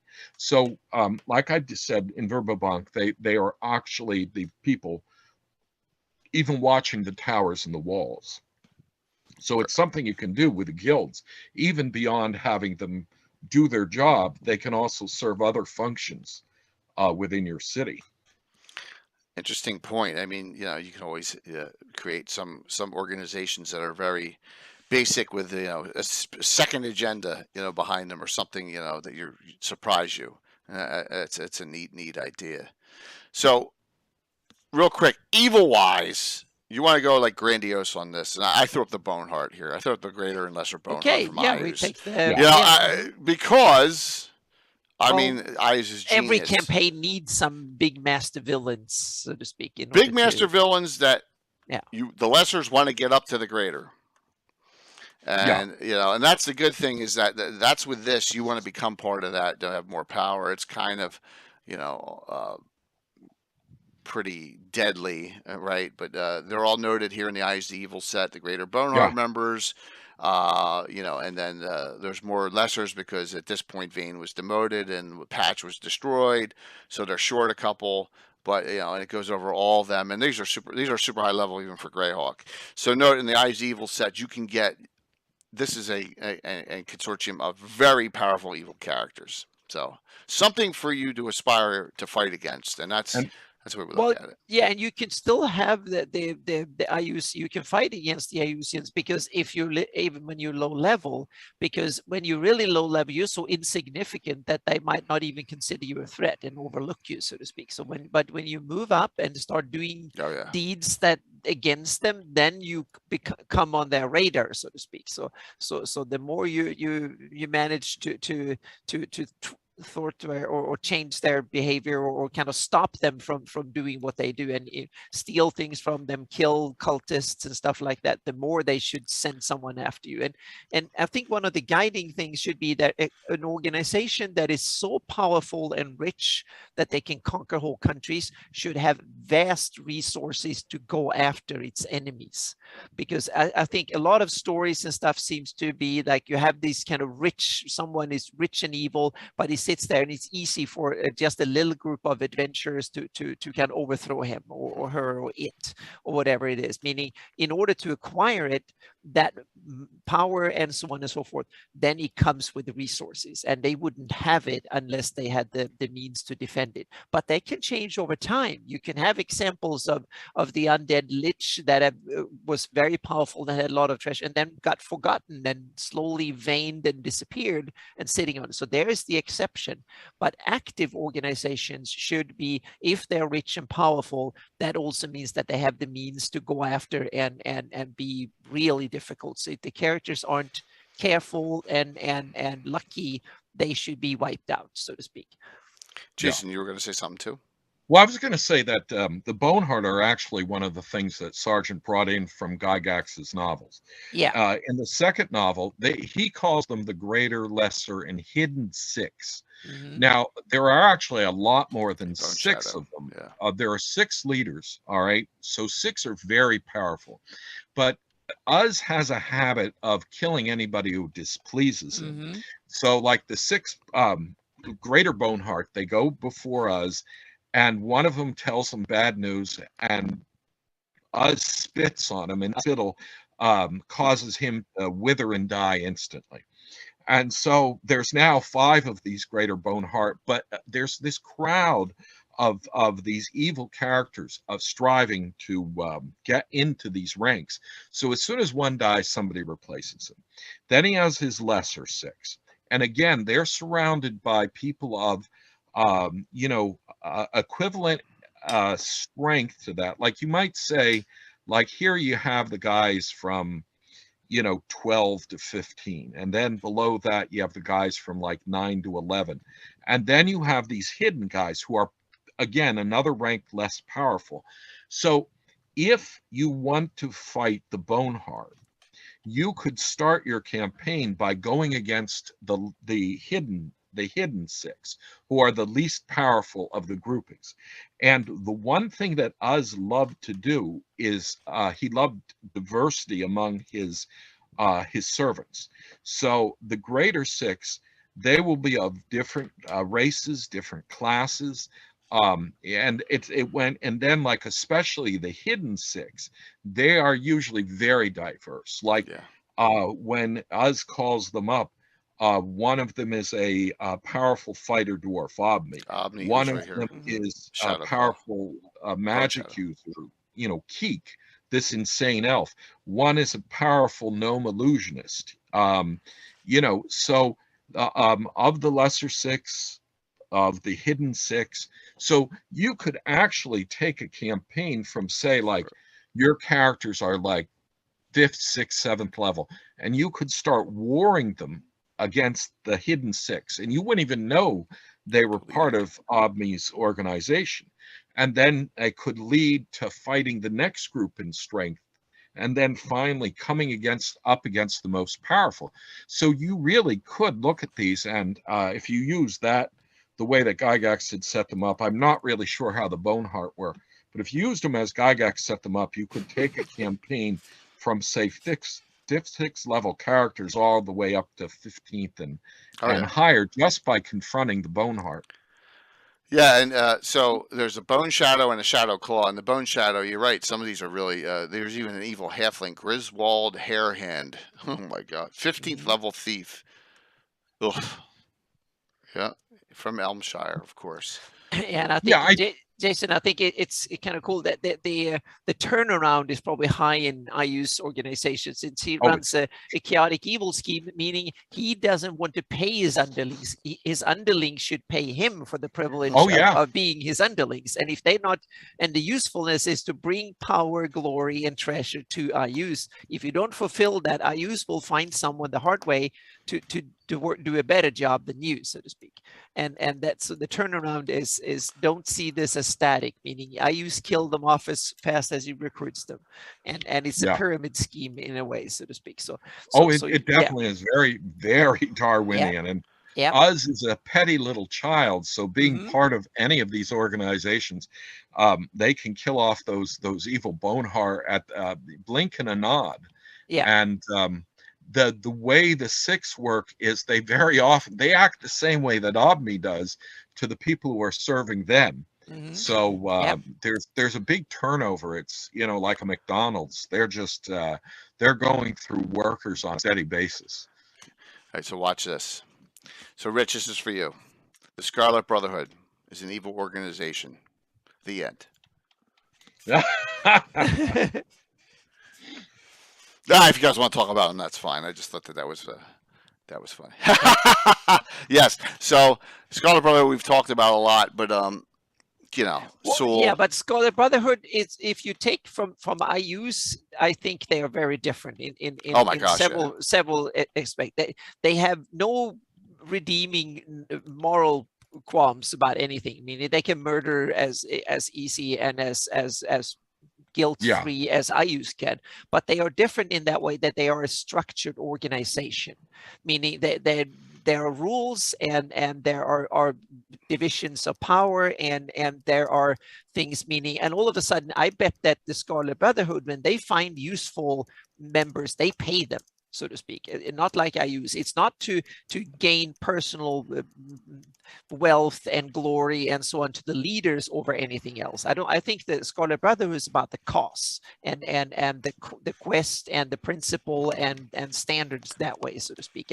And you gain notoriety and effect as you effective in the campaign, you in the organization, you'll get rewarded and as you be trusted by the high ups and so on. So it's a lawful, organized, structured organization compared to IUs, but it's as ruthless and evil, and there's of course backstabbing, but I think it works different that way because at least the leadership have a focus that is not only themselves. It's like there is a higher cause that they need they want to function to, so to speak, and to set up some sort of racial pure soul realm and take out enemies and stuff like that. So they have a higher cause, and IUs is only serving himself as far as I'm aware of, and no one else, so to speak. He doesn't care about anything or anybody else unless that person is or thing is so powerful that he's forced to, so to speak.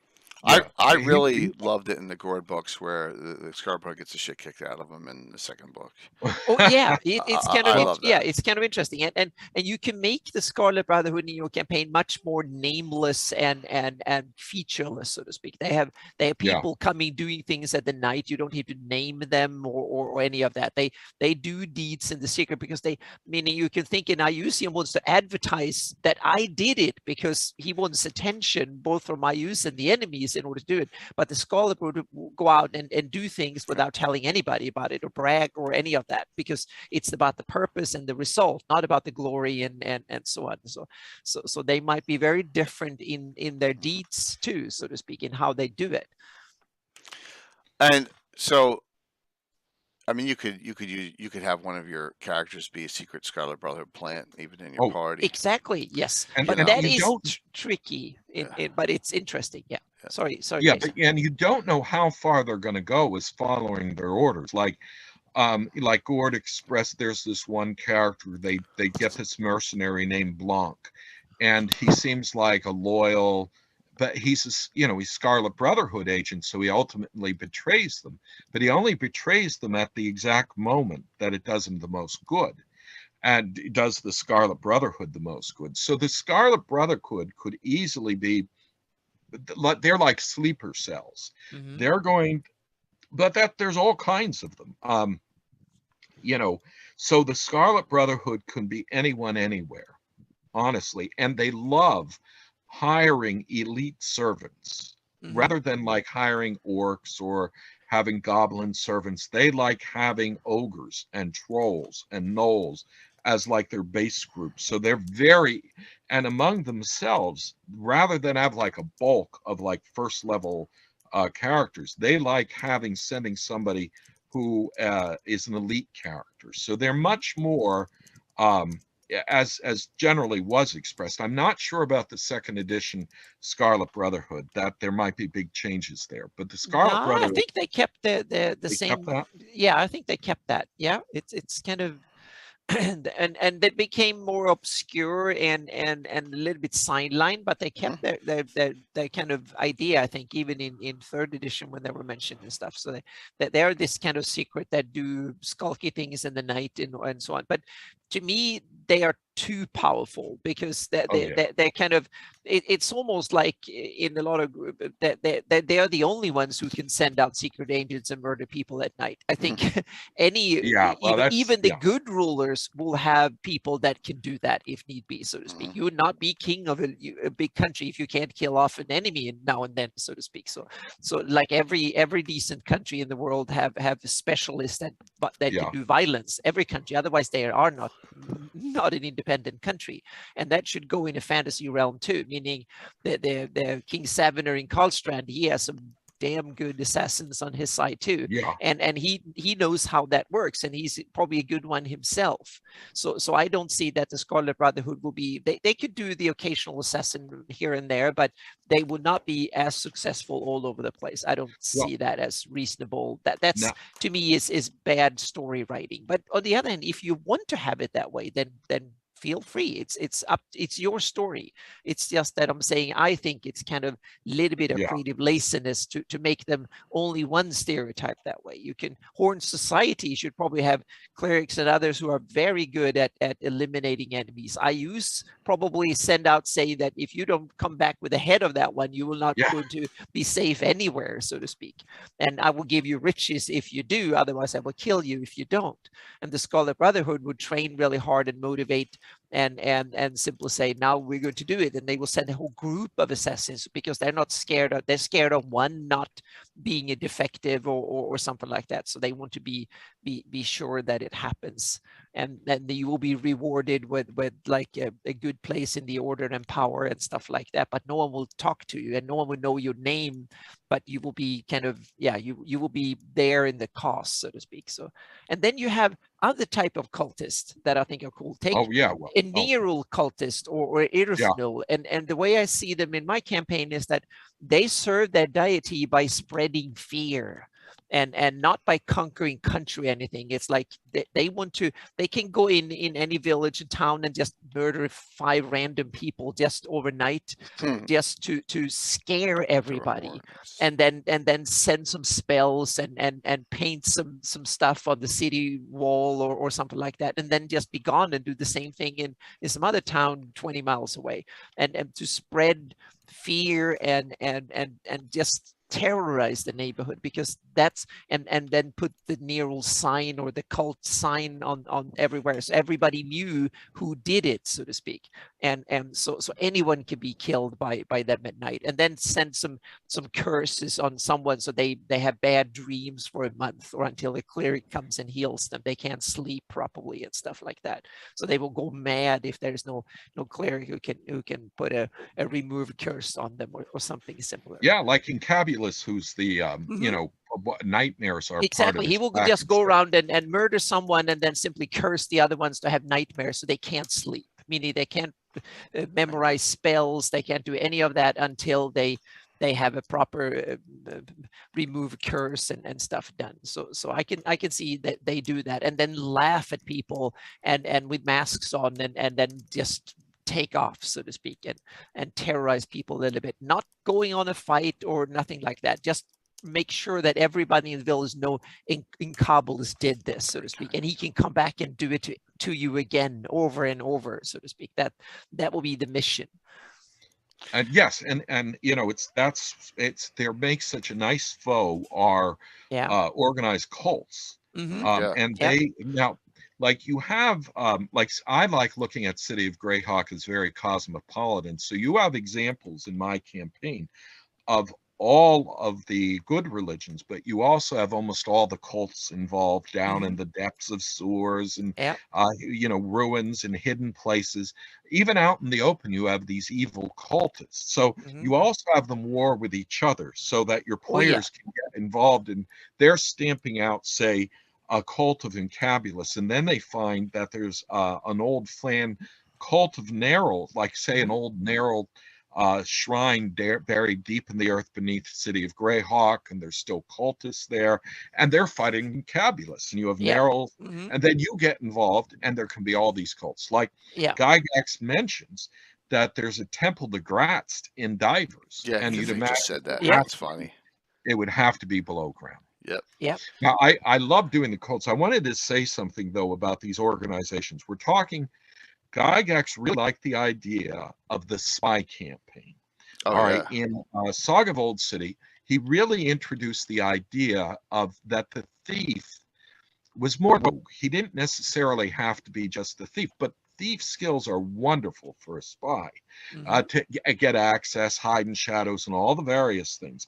And then he introduced another character in Stoink, Nabon Geller, who is part of the aristocracy of Ernst, the two Ernst, and yet he's a spy and he works for all these good realms. He's chiefly a spy, surprisingly, to Countess Basilica. Rather than the Duke Carol, who's they're all cousins, and he generally serves Nyrond, but when he reports back home, he's reporting back to the Countess in Radagast City, which, you know, I found very interesting. But so anyway, he's introducing the concept of the spycraft, the spy organization, and we have, like you said, with the Scarlet Brotherhood. They're this lawful evil, very hidden organization until the Greyhawk Wars, and they love this subterfuge. And Gygax loved the concept of both disguise that you get through con games and spying and such, and discernment, the ability to look right through somebody and see, well, they're not on the up and up, or just instantly suspect them. And there's this whole thing that you can do with a spy campaign using all the different character classes of any sort, because anybody can be a spy. And it is a very, everybody had spies, you know, like Gygax thought, well, they're the Great Kingdom spies. There's that Jackal Grenell's spies who's spying on the Great Kingdom and spying on Nyrond. Dunstan had his spy operatives, you know, who is the Count of Nerl. And so all over, especially along like the Great Kingdom, and I'm sure out of the city of Greyhawk, Keeland, Fury on Eviluna, everybody had spies. And they just are not prominent. And that's why they're spies. So beneath any kind of campaign you're running, you can throw a spy campaign into it. Yeah, and they don't have to be thieves. They can be thieves, assassins. And also realize that spies might simply be someone's king or someone noble might say that, oh, you're going in that direction. Can you please find out that for me, and then come back with the information, and I'll pay you handsomely. And they might equip them a little bit or give them some tips on the way. And then if they come back with the information, they're effectively spies for that one. Yeah. And so it doesn't need to be more formal than that. It can be very informal, no formal ties, and a lot of players and doers want to have informal ties. So if the person get caught or whatever, there is no connection, no membership tattoos, no official whatever. It's just they are smart that way, and they don't formally recruit. They're just sending out hooks that they can pull back again, so to speak. And most organizations that have that outer rim of associations with various others that can help them, so to speak. And then when they get the information, then send out some serious members to deal with the situation or whatever it is. And you can also see that there are good kind of cults that if you have like the Nero priest or the Incobolus cult go around killing whatever, then the good church might put together like they might simply put together a task force to find these people, hunt them down, chop off the heads, and then show to the villagers. These were the people that did it. Now you can sleep well at night, because if there is nasty people going around at night, we chop their heads off and we put them on poles near the gates to show what. And also if there are like Incobolus, something like that, they will find people that smell like Incobolus priest and put them in pieces on outside the city gates to prove an example, so to speak, and or have like so there you have, or neutral ones and stuff. So in a harsh fantasy world, meaning when the enemy goes tough, then the other one side will go tough too. So it's kind of, and you can also see that there could be negotiations and they could do a little bit of turf war without going too into violence, just to prove a point and then negotiate and stuff like that. And characters can be sent to negotiate back and forth and try to figure out, when they get angry at each other, now we're in the middle, what the hell do we do now? That's you can, there's so many ways you can spin this as a DM. You can kind of, and it could be a backdrop. The characters are just trying to go through to find the treasure somewhere else and get caught up in all this mess on the way or something. So there are many different ways you can spin it. So, well, like you have, I was just gonna say, you have good cults. You have cults that have maybe such a stiff morality that whether they're good or bad is kind of up to the player's decision when they run afoul of them. Like, say, I always have the Pale. I was going to say, they're the perfect neutral extremist cult, so to speak. Or in my campaign, they've gone over to the evil side, but that's kind of just barely, so to speak. But you can play it one way or the other. They are strict adherents. That they are, in many ways, the epitome of a cult, but they're not necessarily evil in any way. Yeah, and a lot, mostly I run them a lot like various inquisitions, like the Spanish Inquisition, which had such a severe idea of their morality, was an easily described evil cult. But then when you go to like a fantasy thing like Warhammer 40K, where they have an inquisition in their great human empire. They have commissars, they have the great, and you can see where their culture is in such a way that they think their inquisitors are good and generally do act good, but with a kind of shameful disregard for mortality in that setting where they kill people off in droves. But I have a cult of Istis in Ekbar, and I have them linked with one of the ruling families, and a great deal of the people believe in Istis. But every so often, these other ruling families who dislike Istis, they come into power. And so at various times in Ekbar, Istis is actually banned from the state. And at other times, you can only be put as like the caliphate or the head, the king, the head of Ekbar, unless you're assigned so by the high priestesses of Istis. And so for me, that cult, there's right now Istis is ascendant. And so if you go in there as like you could end up like becoming friends with the anti-Istis cult and be hunting down through Ekbar, or you could be part of it and hunting down the anti-Istis people. And yet neither side is particularly evil, but they're really opposed to each other. Right, because they're so steadfast in their ways. Yeah. So, and so I like the Fultians, and I've always said that I saw an opportunity in the emptiness of the Shieldlands, and they even renamed towns because this used to be called East Fork. And I said, Anna, I want you to change this name to Radiant Fork for where the Fultians have taken over a completely abandoned town.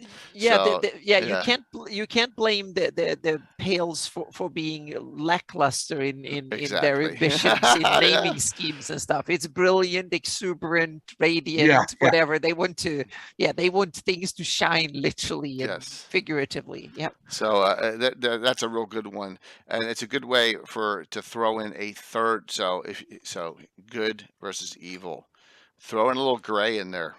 And that's what I've done also here. make sure that not all party. evil should be the same, so to speak. Even if they are ruthless, morally ruthless, and can kill and do horrible things in order to promote their interests, they should some of it should be very disorganized, chaotic, and about personal power or stuff. Others should be highly organized, highly specialized, highly structured, and methodical and stuff like that. So you can and the whole spectrum. Some of them are greedy and money focused.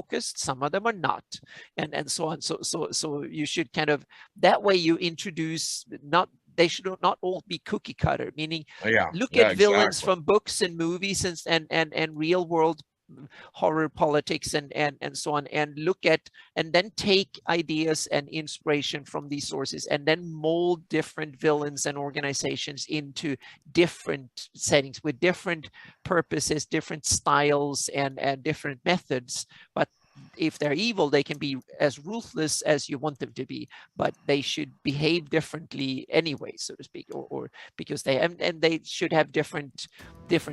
Some of them are to promote their ethnicity or their god. Others are just to earn money and get rid of a rival, period, so to speak. And some of them are big in scope, conquering the world. Others is just like, oh, we want to control this village, or there's like a good example in Zelazny where Corwin's old friend, he finds, he just mentions that if he needed a pair of boots and you had them and he didn't, he would certainly kill you for them. And just absolutely no qualms about it whatsoever, but in general he was no maniac or anything. Now, Gygax, unfortunately, his villains, except for one so far, are cookie cutter, and pretty much women are cookie cutter. Just really, they all act the same way. And but anyway, and you know who I'm talking about. Viron is the one who's not the cookie cutter. Exactly. That's why I loved him so much in the books, because he's the one that stands out to be different, so to speak. Yeah. Like, he just has basically a lack of any kind of set morality except expedience. So like curiosity and expedience are his thing. He wants to know how things work, and he wants it to work.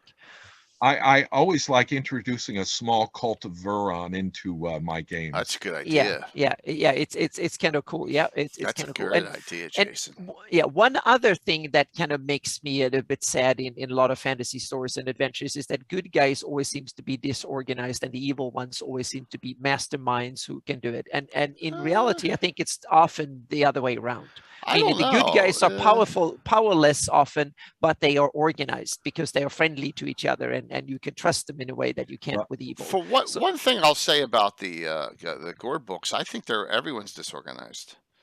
But that's what I meant, is that the good ones should be but the good ones should generally be way better organized than the evil ones, because they have good incidents or there is a good reason for it, because they are much more trustworthy to each other and friendly. So they have lots more friends, and lots of others have reason to trust them because they're good in their principles. So it's like Sheldon said in The Big Bang Theory, Dr. Octopus, Dr. Evil, Dr. Doom, all these supervillains all seem to have advanced degrees. Yeah, exactly. So, and my thought is one sentence: there's enough incompetence to go around. But what I mean is that incompetence among good ones is probably that they are probably also more meritocratic, meaning you have to earn your keep by being smart. So they will promote people that are effective. That goes with all organizations. I got it, but look at the Knights of Holy Shielding. Well, not my Knights of Holy Shielding. Well, yeah, but you beforehand. Oh They were yeah, but that's incompetent. that's why they fell from grace. Yeah. Yeah, and they weren't particularly good either because Yeah. they kind of fell from grace there. That's what I meant. The ones Yeah. that stay good, and Now- that is also hard to stay good because Well, it's look at the hard to Knights stay on the Protector narrow of the Holy- path. Yeah, look at the Knights Protector. exactly. Which I haven't even That's the talked thing, about and them. that should be Yeah. an interesting theme. That it is tough to be good because that limits what you can do and how Yeah. you can do things. And in order you can't, when you start going on murdery hobo sprees, that Yeah.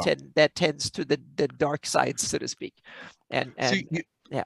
I don't do the alignment stuff. So like with paladins, I have an ethos instead of a, Yeah. like something set. So you can be any kind of paladin. And I really love Mhm. the anti-paladin from the early Dragon Mags. And they kind of covered, if you've ever seen the, or Yeah. read the book Ivanhoe, where the Knights Templars returning they were pretty evil. And yet they're an example of paladinhood. And yet, but because of their ethos and morals, they were not restricted from doing a lot of these very terrible actions. Most of them were Normans too, right? In Ivanhoe, most of the bad guys were Ivanhoe? Normans. Oh well, yeah, but that's yeah, it's because it's written from that perspective. Yeah.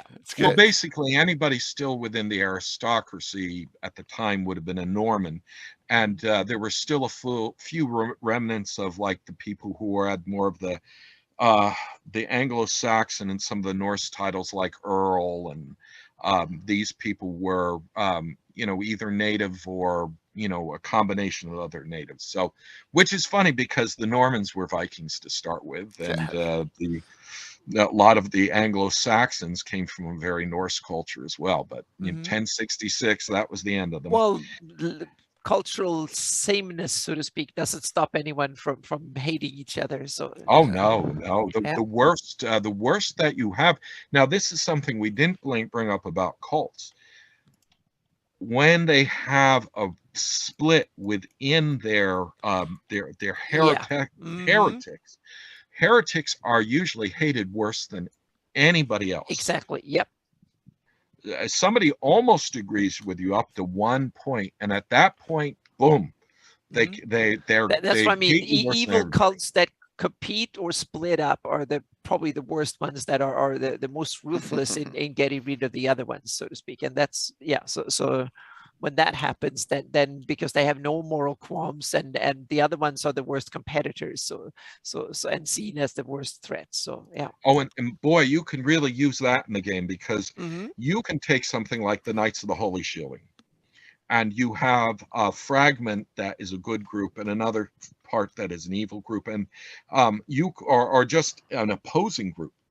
And if they're splintered, all of a sudden you can be good friends with both sides, and as soon as they come in contact, they're going at each other, and you're caught in the middle, because you can easily be, as an outsider. Well, you have to take sides, otherwise you're everybody's enemy. That's the problem when you have a situation like that. Both sides demand loyalty and that you pledge to them. So you either have to flee or you join one of the two sides. Those are the options usually. Join or die. Yeah. And that is an exciting campaign. That really is. Yeah. And that theme, I think you can play out in many different ways, so to speak. You can, that organizations, and it's like when you join, like I said earlier, example, when you come up to a court and you get it, even if you get a minuscule job, immediately there will be different faction leaders and come and demand your loyalty to their cause, so to speak. And if you don't, then they will become an enemy. So whatever you do, as long as you have that job, you have to sign up to at least one of the factions. Or you can secretly become caught in the middle, but then you're everybody's victim, so to speak. So it's kind of tricky. Yeah. That's the nuances and the fun thing of playing a fantasy setting. Yeah, exactly. This goes right up into nations. If we look at like Ernst and Niron, the Countess of Ernst is the cousin of the Duke, and they fight wars against each other, naval wars using the Rene who are allied to the Countess.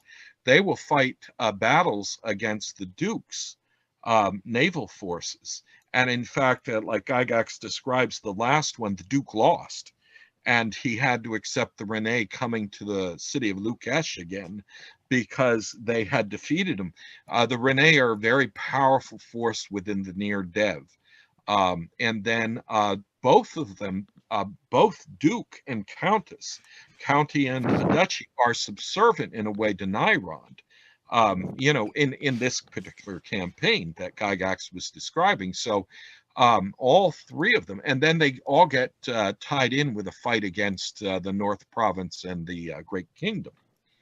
So there's all this high level stuff. So if you go, and that high level stuff can suck you in from first level to 20th level, because you can either be some poor adventurer sucked into all this high level politics, or you can be right there at the top and directing all these high level political things. The Greyhawk campaign, there's a little bit, and there's so many directions to take it, and there's a little bit in any situation that you can apply to the lowest level almost to the highest level.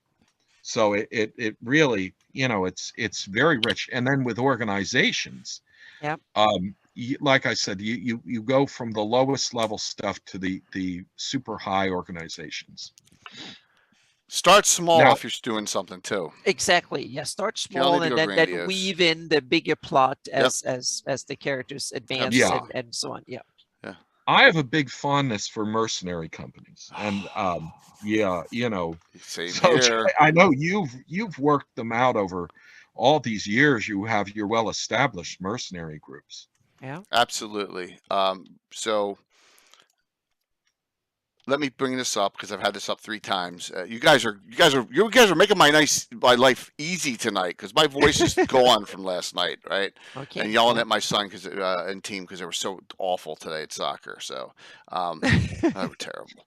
Sorry, but they were. I didn't help though. Oh no, I didn't. Yeah, I'm not very assistant here. So this is a great book. This Sword and Fist book, 3rd edition. There are organizations in here. Right, you got the Night Protectors of the Great Kingdom in here as well. Yep. We got the Fists of Hextor. This is a kind of cool group. Very neat. You also have, I believe, the Knights of the Watch are in here too. Yeah, but that was the day when Greyhawk was the standard setting. They used that as an Absolutely. example. So These Ravagers are just. I love the awesome illustrations in there too. Awful people. These are the worst. The Earthnal cultists, the Ravagers are terrible. Yeah. They're not like they're kind of based something on the Free Weavers. The Free Weavers aren't this crazy. The Ravagers are the craziest that there is. And then there's the Red Avengers, who I think go after undead, if I recall correctly. In here, so there's some in here. We only live for vengeance. There's some in here in this book, which is a lot of people don't know about. So I wanted to bring this up. That this is a place where you can go and you can find some other groups. So Jason, I want to bring out a specific point that you bring up with adventuring groups. Okay, and there is organizational crossover. Right? Does that make sense to everyone out there?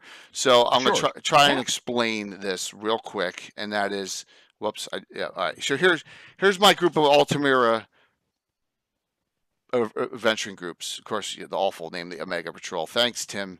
But here's all of them. As you can see, some of these are Fighters Light and Altamiras and NPC done. Those are the Fultians are everywhere in my game because they annoy everyone. So I put them in everywhere. The Altamira Force is another NPC group, but most of the other ones are all PC groups. So just because you're a member of the Night Stalkers, that's a mercenary group. You can be in the Bounty Hunters Guild. You can be a member of the you're a member of the Mercenary Guild. You could be a member of some other guild if you have a career, or you're a mage, you're into the sages. You could be an Order of Ulick. Good, you're a knight. So you can have multiple organizations just because you're in a mercenary adventure group doesn't mean that's all I can be. So you can take yes, they are. Thank you. They are annoying, but I love them. That's why I have them in everywhere. So you can have crossover things going on. I think that depends on the organization. Some lords and organizations will demand complete obedience and no other loyalties. Others will be very open as long as you deliver them money or something. They don't ask for more. So but what I've learned in 40 some years of gaming, this gives you flexibility for storylines, for interaction, for creating an issue. The more groups you can intertwine with your players, the better. And I'm not saying have 500 groups or whatever, but I'm saying have a couple, you know, and then you can, you know, make it work. And that's and the players can do it behind the back, meaning they can secretly be members of something and without telling the other ones, even if it's not by the rules. They can be chaotic, or the evil organization that want to spy on them, that have to pledge allegiance and then in secret don't give a damn about it. So so there's a lot of this you can do, and that's where as a DM, my 2 recommendations. One, don't get tied up in the canon and published sources. If you got to change it, you can change it. It's no big deal. 2, do not bite off more than you can chew. Start with a concept, build it up over time. That's what you got to, you know, and then add in things. And have fun and let it roll with it, so to speak. And you can repair even campaign damages, so to speak. The character kills off an important NPC, but well, there's more NPCs. Come up with a new one, but make it count, so to speak. So the organization or something that the NPC, the repercussions should be felt, so to speak, for the enemy. If you kill off an NPC, that organization should, or enemy villain should not just come back the next day and just revenge whatever. So it should be a partial victory should be honored, so to speak, and consistency that way. Your game is like life. It's a series of adventures, a series of TV show, whatever, series of something, and you have good days, you have bad days, you have good adventures, bad adventures, and that strings them together, and that's how a campaign gets formed. You know, and that is one thing that drives me crazy. Okay, it's time for Jay's soapbox. Right? So I'm going to use an example. Storm King's Thunder is not a campaign. It's an adventure path. It's not a campaign. If you take Storm King's Thunder and build up multiple adventures after you're done it and do other adventures and stay there and run other groups, and that's a campaign. All right, I'm just saying that as a soapbox here for me. Right? It's not. Tomb of Annihilation is an adventure path, just like Age of Worms is an adventure path. So in order to create a campaign, you need to, you know, go beyond that series of adventures, and it needs to breathe in its own life, which is whether you have these organizations or these characters we've discussed, bad guys, good guys, neutral guys. And I use guys as a general term, everyone. You understand that, right? So, yeah. So what are your thoughts on that? I agree to large part. I agree. I think I never really thought of formalize these terms even to myself. It's like I take the world of Greyhawk and it's my big sandbox, and I kind of play with it and let the action unfold, so to speak, and I keep, mostly for me, not so much for my players, I want to keep some sort of consistency what happens in the world, and have other things, so I can use that as a base what happens in the adventures we're doing with this group. Now I can kind of, okay, this happens in the world generally, so I can kind of, some things will not matter in this campaign at all, but it will, or in this set of adventures, but it will, down the line, it will matter because we might go somewhere else and introduce other players or a second group or something, I don't know. So but I want to keep some sort of consistency because I'm a cartographer and a world builder even more than I'm a DM. So that part that's my fun, so to speak, to do it and to try and present a cool world with depth.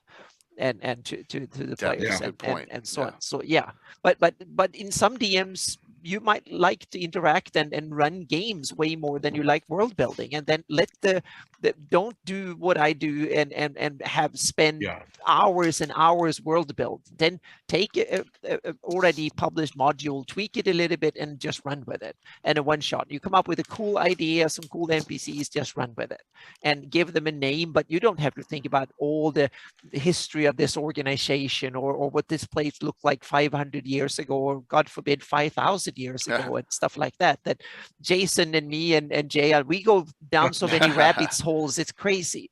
Yeah. So, but use our rabbit holes when we talk about them as inspirations for your scenes or your adventures, so to speak. And let the setting can be anything from just a little bit of varnish on your story to a sandbox that you spend countless of hours of perfecting to let the players be in, so to speak. It can be anything from the thing that you spend 90% of the energy to something that is just a little bit of flavor for your stories with your characters.